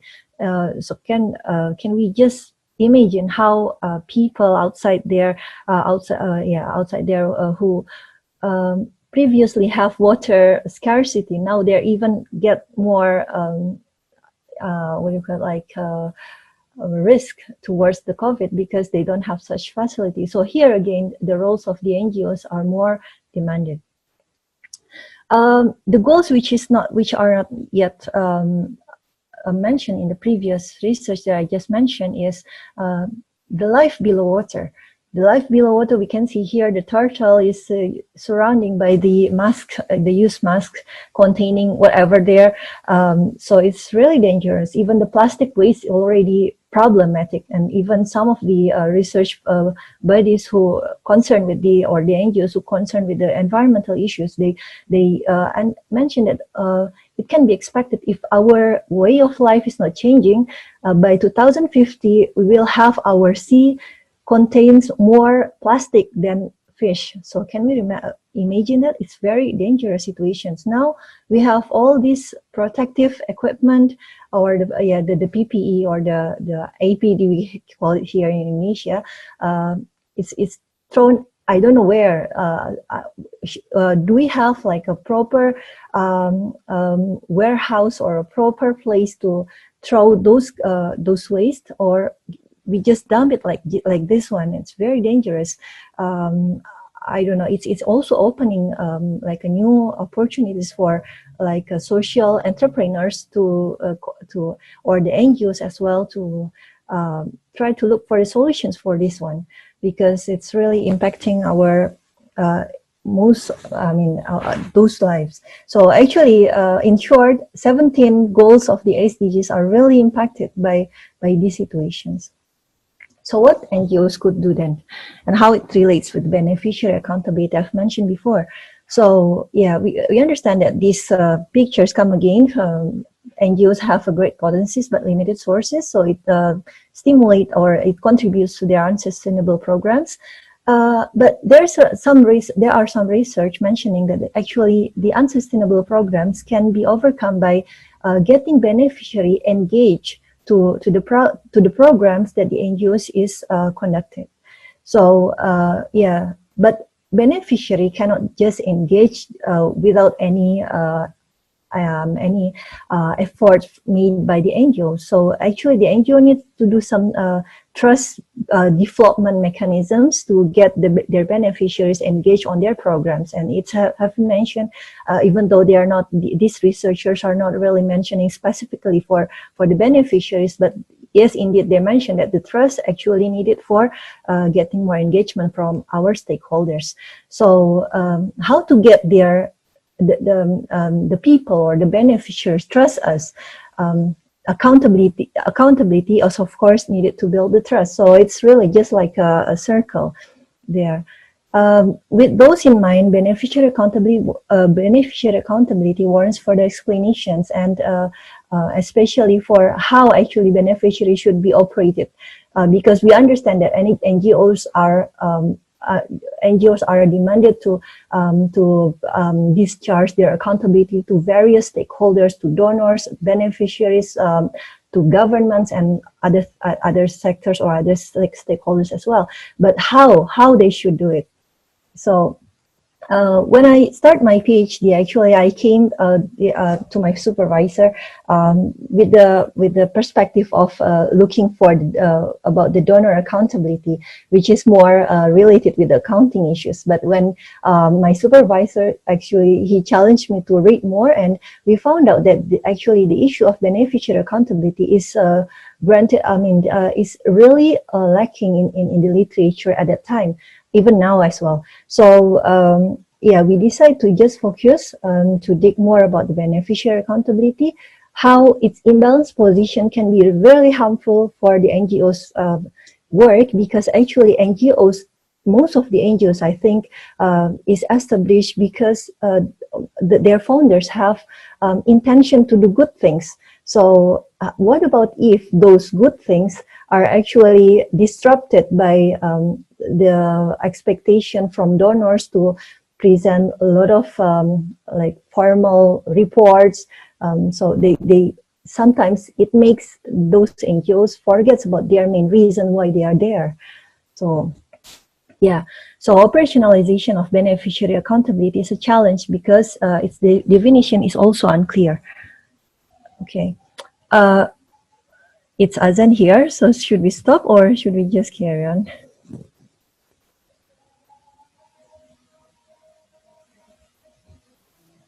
Okay, so yeah. Basically, this study aims to develop conceptual framework of the beneficiary accountability, and here I would like to share with you regarding my research on the critical perspective on accounting. Alhamdulillah, we get a published article there. So this article is actually discussing about the conceptual framework of beneficiary accountability and how NGOs can perform their accountability to beneficiaries. And these are our what do you call it, like body of the article. So actually we try to formulate some conceptual frameworks we got from the prior literatures, try to classify it into 4 types of operational types of beneficiary accountability, and try to match it with some findings that we have from the field. Okay. And because of the NGO accountability is very unique and may vary from time to time, so we apply the qualitative and interpretive methodology. And for that, because the Indonesian NGOs or NGOs in Indonesia are very huge in numbers, but we don't know exactly how many is it, how many are they, and even I think if I'm not mistaken, or I still couldn't find a very specific body in the UK. They have like the charity organization or charity committee, if I'm not mistaken. Maybe Dr. Safia can revise it if I'm wrong. So, but here in Indonesia, we don't have such an organization.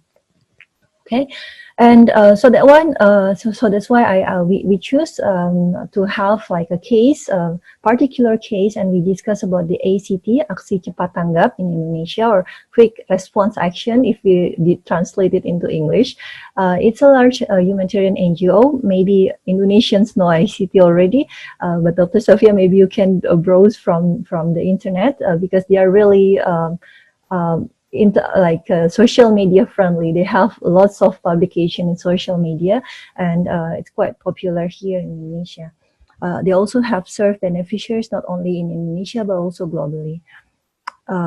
Okay, research design, it's like a case study conducted in 2014. I also actually conducted in the mountain, the field study in the mountainside of Merapi. So I went to Yogyakarta at that time when I did my data collection, and to reach the beneficiaries that ICT serve even over there. So I just skipped this one.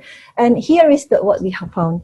The conceptual framework of the beneficiary accountability by NGOs actually can be classified into 4. So beneficiary accountability is casually demanded. So beneficiary is not really expecting the NGOs to be accountable to them. So it's really socializing perspective. It's action-based. What beneficiary expect is actually the NGOs do something to help them. Okay, but not all beneficiaries have those perspective. Beneficiaries who have the role to be like a community leaders, for example, Pak Lurah, or like the village leaders. So they expect more than the common ground beneficiary or the grassroots beneficiaries, because they feel that they should be legitimate to their community. So they ask more information regarding how much is actually the budget allocated to my village from the NGOs. They just want to have like such information. They don't want to expect more like a very thorough financial statements, all the income statements, balance sheet, and so on. They don't need it. But at least they know how much is the budget poured into their into programs conducted on their village. Okay. But the other types of participants on my study is actually talking that beneficiary accountability is not enough if the NGOs just do their work. It's not enough. So what is they expecting for is actually to have the beneficiaries to be self-reliant after the NGOs programs ended. So it's encourage the NGOs to be more sustainable to them. I mean, to get rid of their vulnerability. Okay, they can be more self-sufficient. They can earn their own wage. They can have some work to do. They have their own business and so on. So these are the four. Actually, this is the core of my of my presentation today, if you like. Okay, I don't know whether we have time to go into detail here, but I have mentioned to you the article that we have. You can go through my slides again later on, as well as to my what do you call it, like paper later on. Or if you couldn't have any access on that, please let me know. I will provide my email address later on the last slide. Okay. Or maybe this is the very interesting finding that we have, that this is the things that I expect not so many studies already discuss about this, that the beneficiary accountability means that the NGO need to support beneficiaries to have more self-reliance after their programs. So for example, like here, the ACT itself, as Dr. Sophia also mentioned, the NGOs normally don't have like imposed accountability, but they have the internal accountability. So yes, we have like the same finding at that time, at that point. And here, one of the volunteers of the ACT say that we aim not only to provide them a fish, but also a fishing route, so they can continue with the fishing activities in the future. And one of the program managers also say that, okay, the beneficiary stayed on the shelter. This is when Merapi eruption happened on 2010, if I'm not mistaken. They were given activities such as breeding worms, catfish, canaries. So even some of them get better conditions after the disaster. Okay, some of them can even buy houses, land, and so on. Okay, and some of the beneficiaries that the ACT help also nowadays become they are volunteers. So they are, what do you call it, like their range is improving, their condition is improving from beneficiaries. Now they can be the volunteers, and then they can be some donors as well. So here again, the summary of the core of my presentation today, that basically how, back to the questions I posed in the beginning, how actually NGOs can do to help the pandemic is actually by do the action, do the helping, do the assistance, whatever they have, but also don't forget to be more legitimate to or share more information to the village leaders, because they are one of the connector between the NGOs and the community. And also, hopefully, it's not only about the short-term giving, but it's also about the longer term goals to get the beneficiaries become more self-reliant. So if there's any NGO practitioners come here and join us, please remember that you will never walk alone. So all of us with you here, whatever in whatever roles that we have. But here is other findings of my research, my bigger research, which is my thesis, that the NGOs, even though they only have about 100 personals, maybe 200, 700 maybe, but actually their supports are larger, much larger than that. Because if they can optimize their social capital by building networks with donors, volunteers, partners, government, even though you are in Indonesia, but you can also help people all over the world if you have partners. Okay, and I already noticed and I already observed it can happen. Okay. And also cultivate the trust by providing the accountability. Even though it's not like compulsory, but have your financial statements audited by proper external auditors to make it legitimate for your organizations.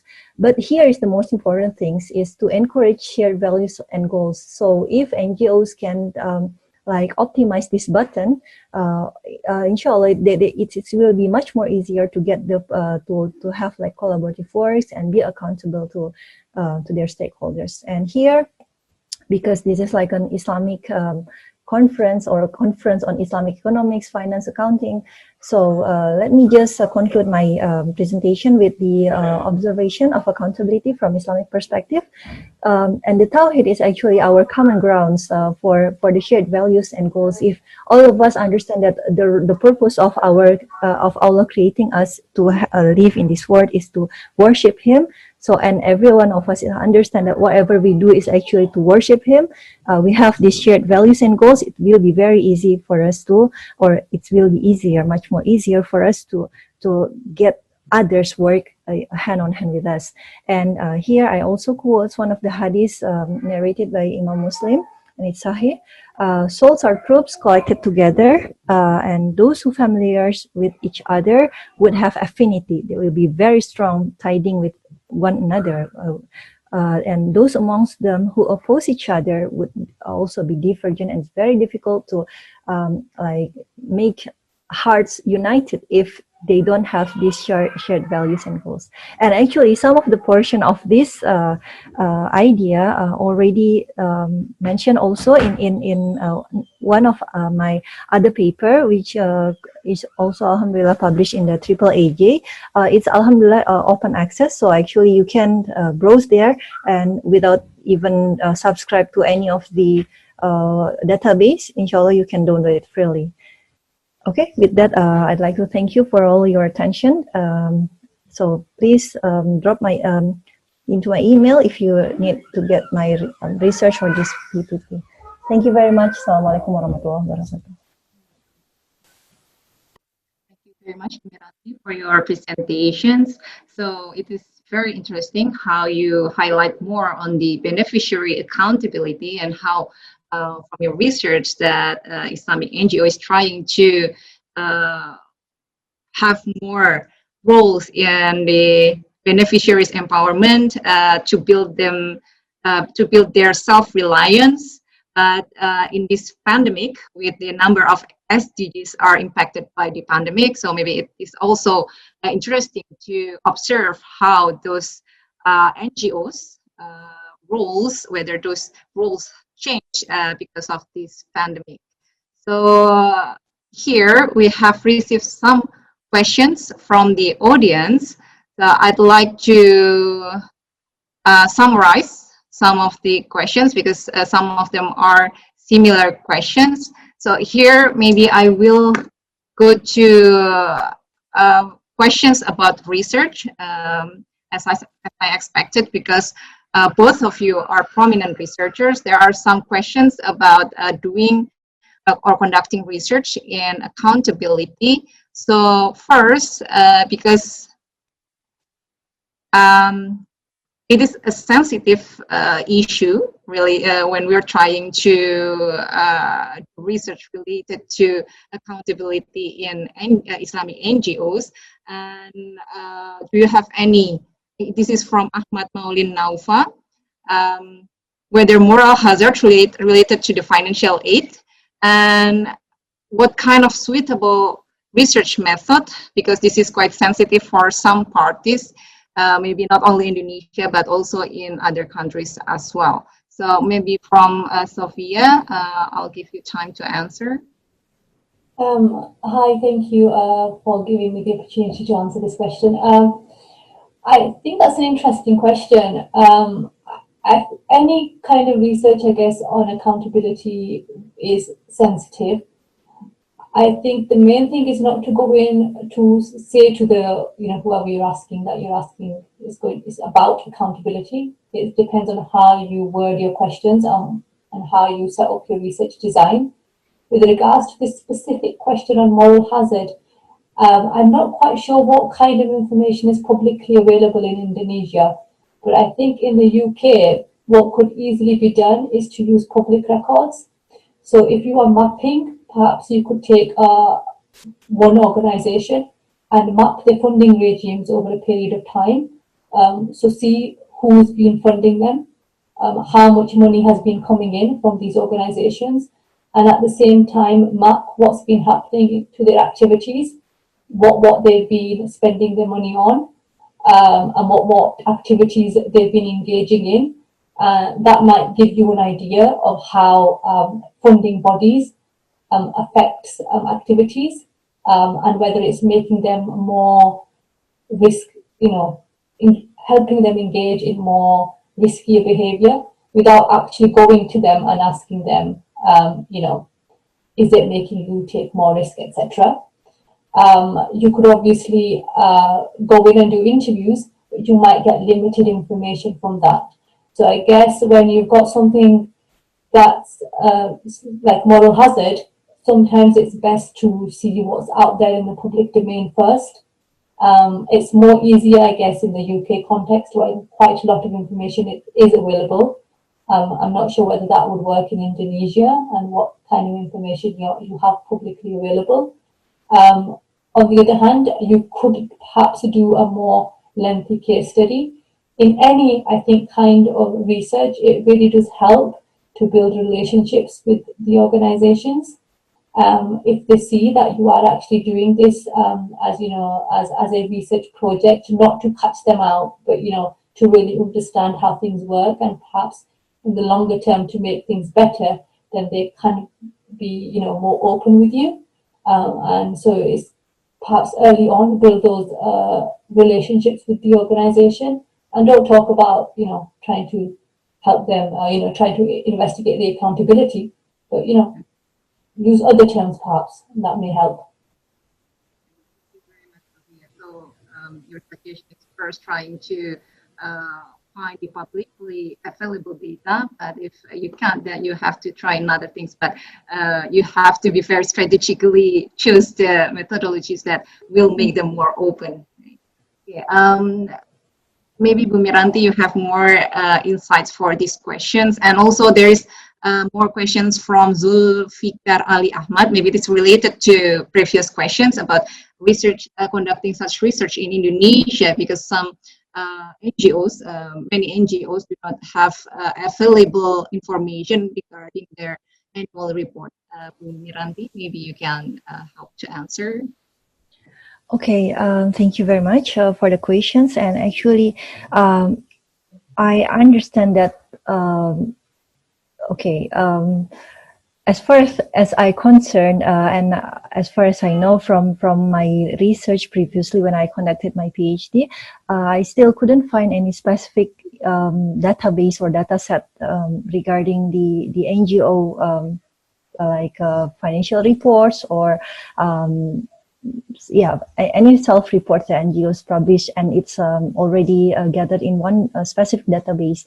Unlike the UK, they are more organized and they have specific body to organize about such information. And I agree with Sophia that perhaps to build relationships and doing like a field study on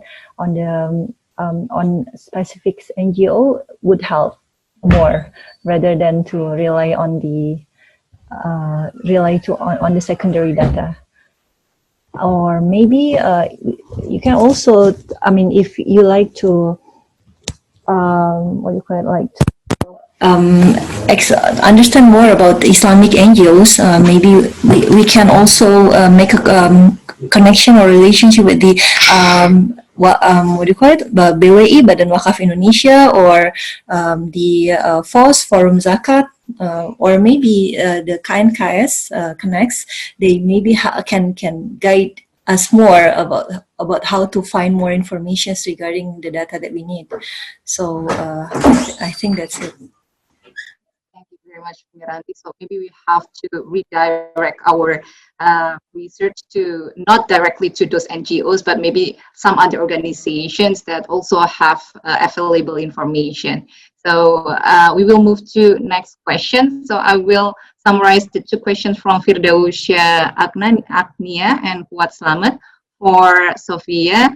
About the regulations on NGOs, especially Islamic NGOs. Is there any specific standards regarding its accountability set by the government, and what kind of contribution actually Islamic NGOs make in the UK? Okay, thank you.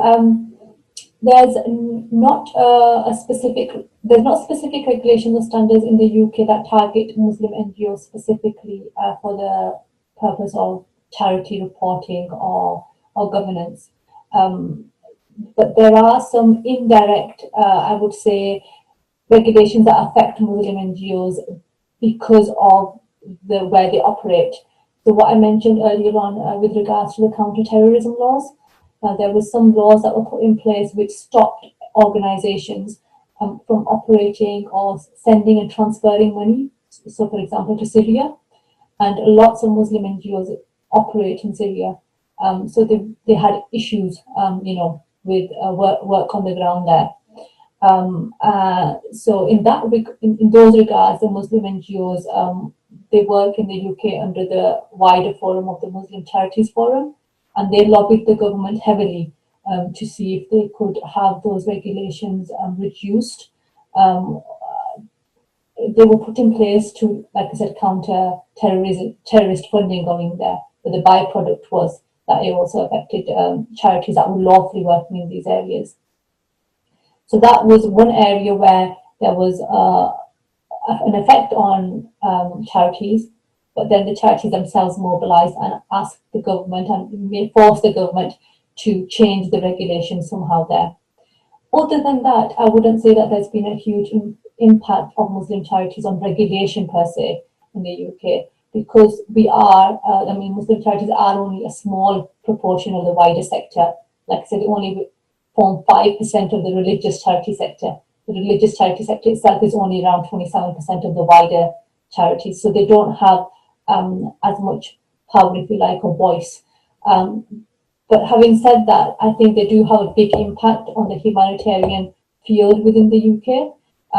So although in terms of regulation and standards, they've not had a huge impact on making any changes, they do have a voice. For example, the biggest charity, Islamic Relief, is part of the Disasters and Emergency Committee, which is a combination of, I think, 8 or 12 of the largest UK charities, which receive direct funding from the government whenever there's a crisis in the world.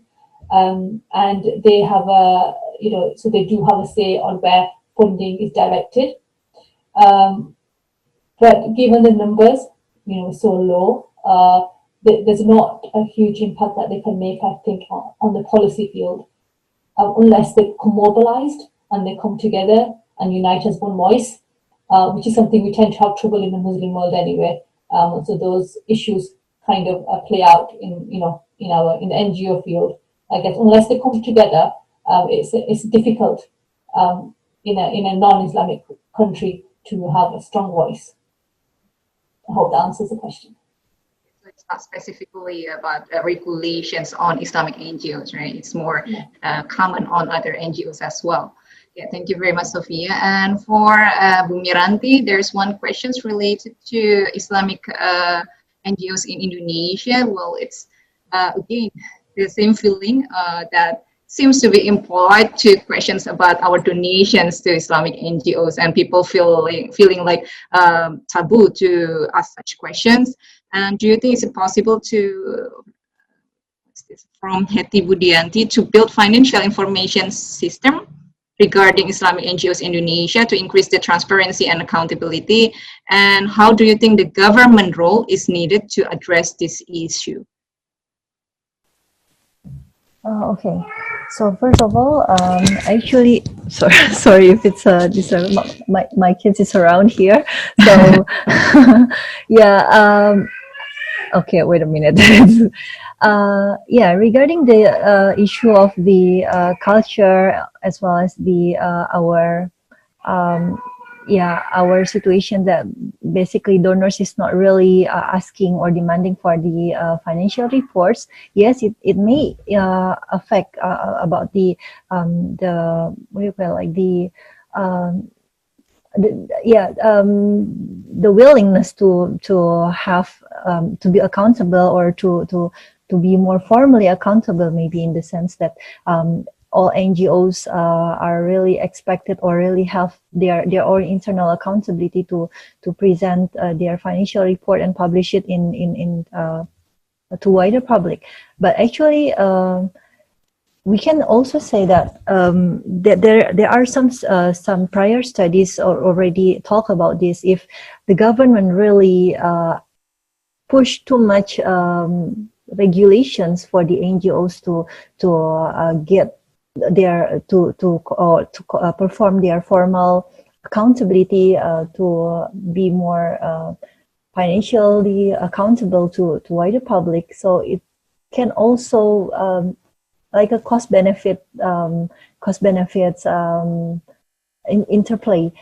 I mean that if an NGO doesn't have proper or enough resources to present or to prepare financial reports in a regular manners, maybe it will be really costly for them to prepare such a report. So yeah, I think in that case the government should be quite flexible. We cannot put too much pressure on the regulation, but of course, like if there is an auditor, independent auditor body who can monitor what actually NGOs do to the communities to assist the government, it would be very, very good to make the programs of the government in line with the NGOs programs.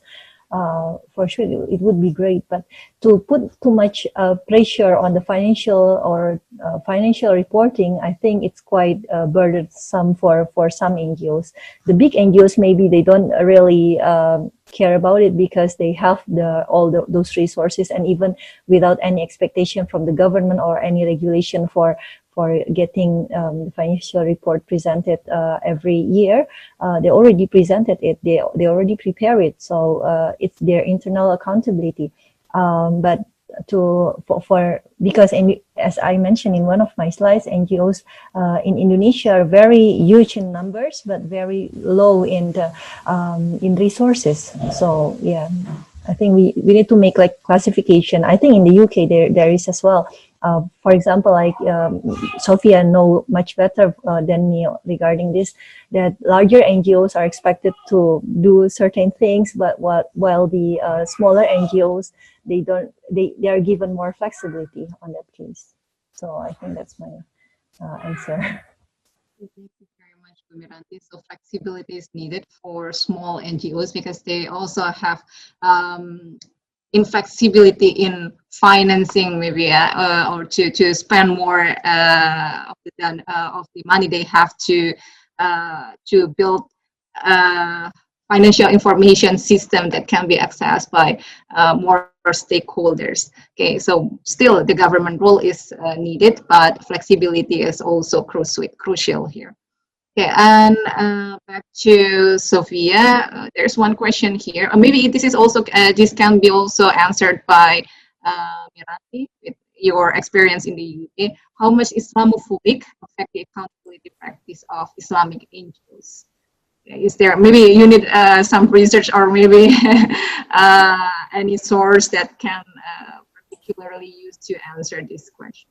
I guess some of this I picked up in my paper that I published last year in CPA, where we looked at the the problematics of accountability, and what we found was that there was a lot of narrative in the media, I guess, in the UK, right-wing media, which was in some ways, if you like, demonizing the Muslim community.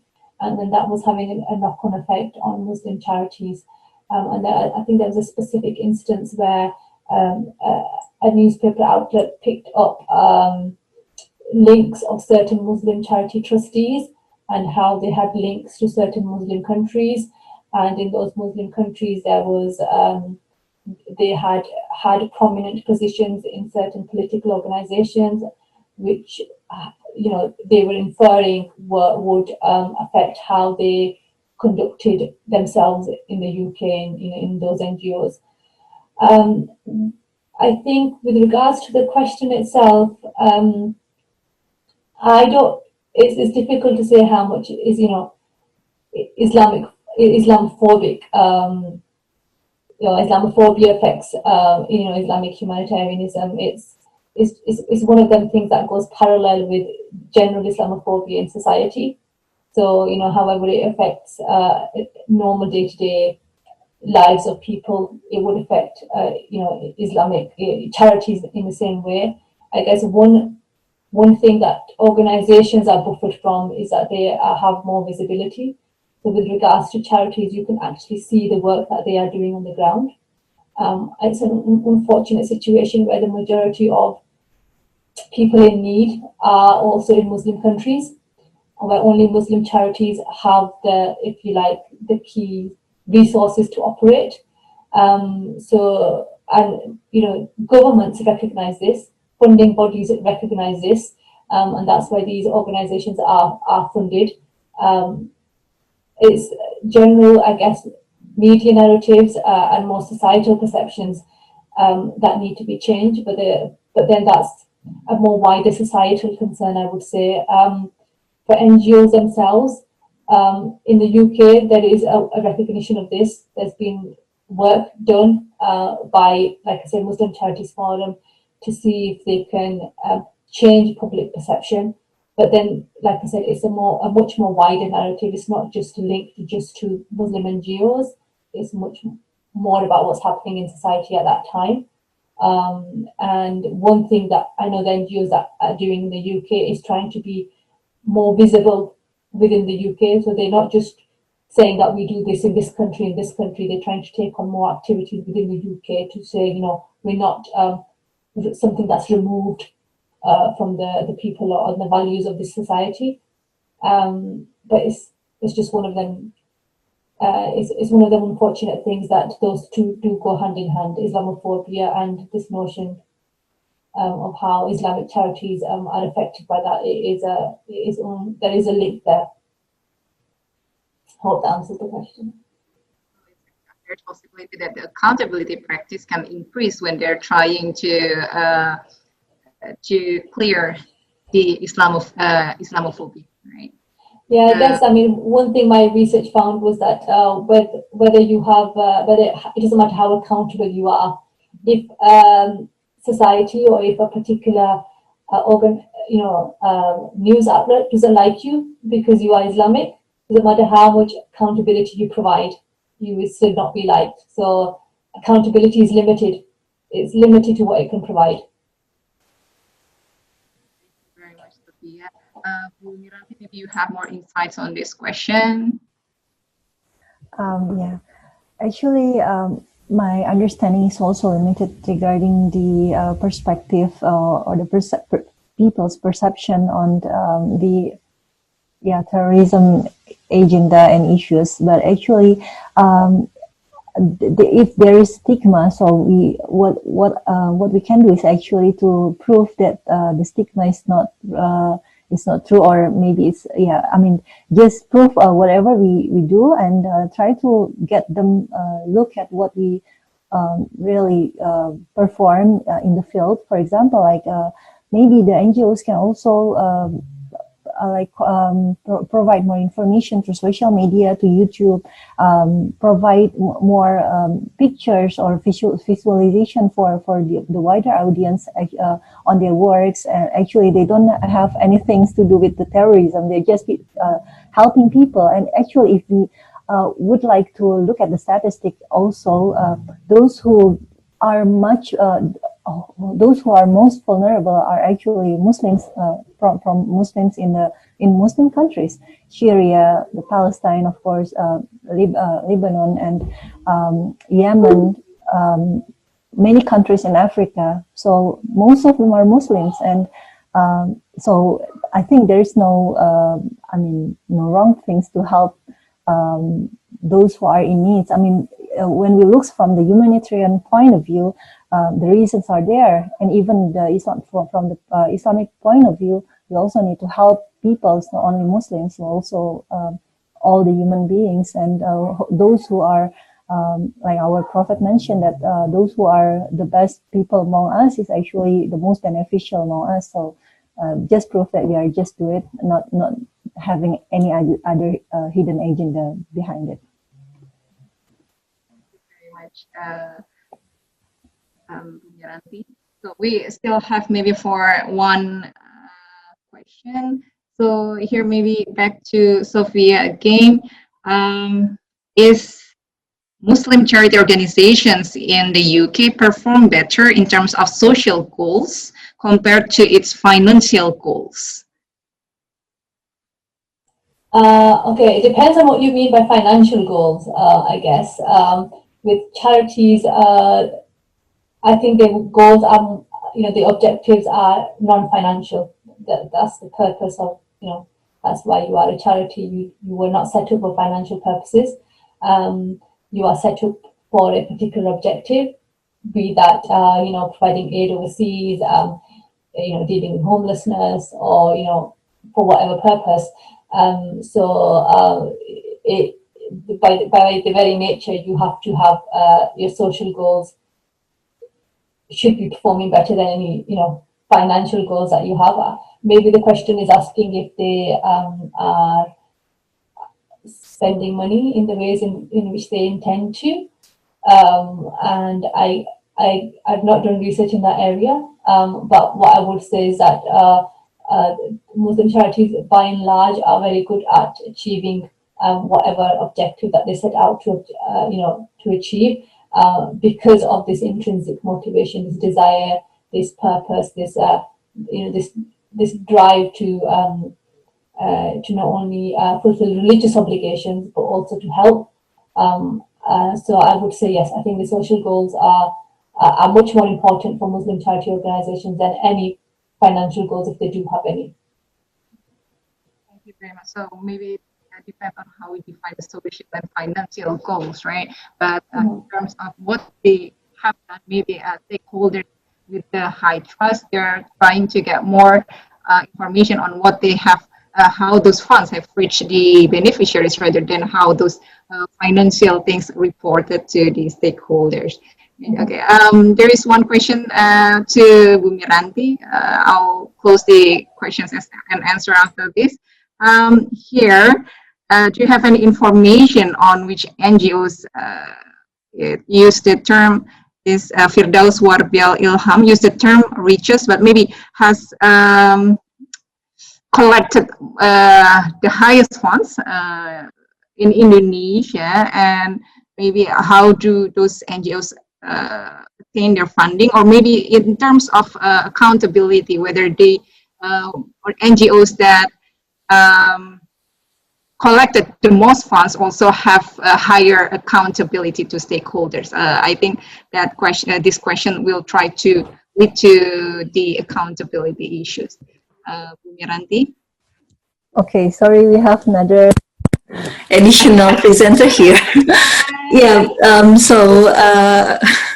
actually, I don't have any like specific informations on about the richest NGOs, as you say that can collecting like most funds for in Indonesia, but because we also don't have specific statistic on that regards.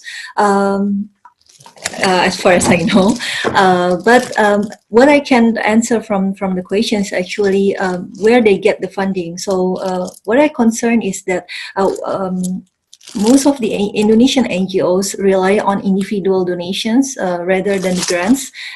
We have even when we talk about the NGOs itself, there are lots of classification.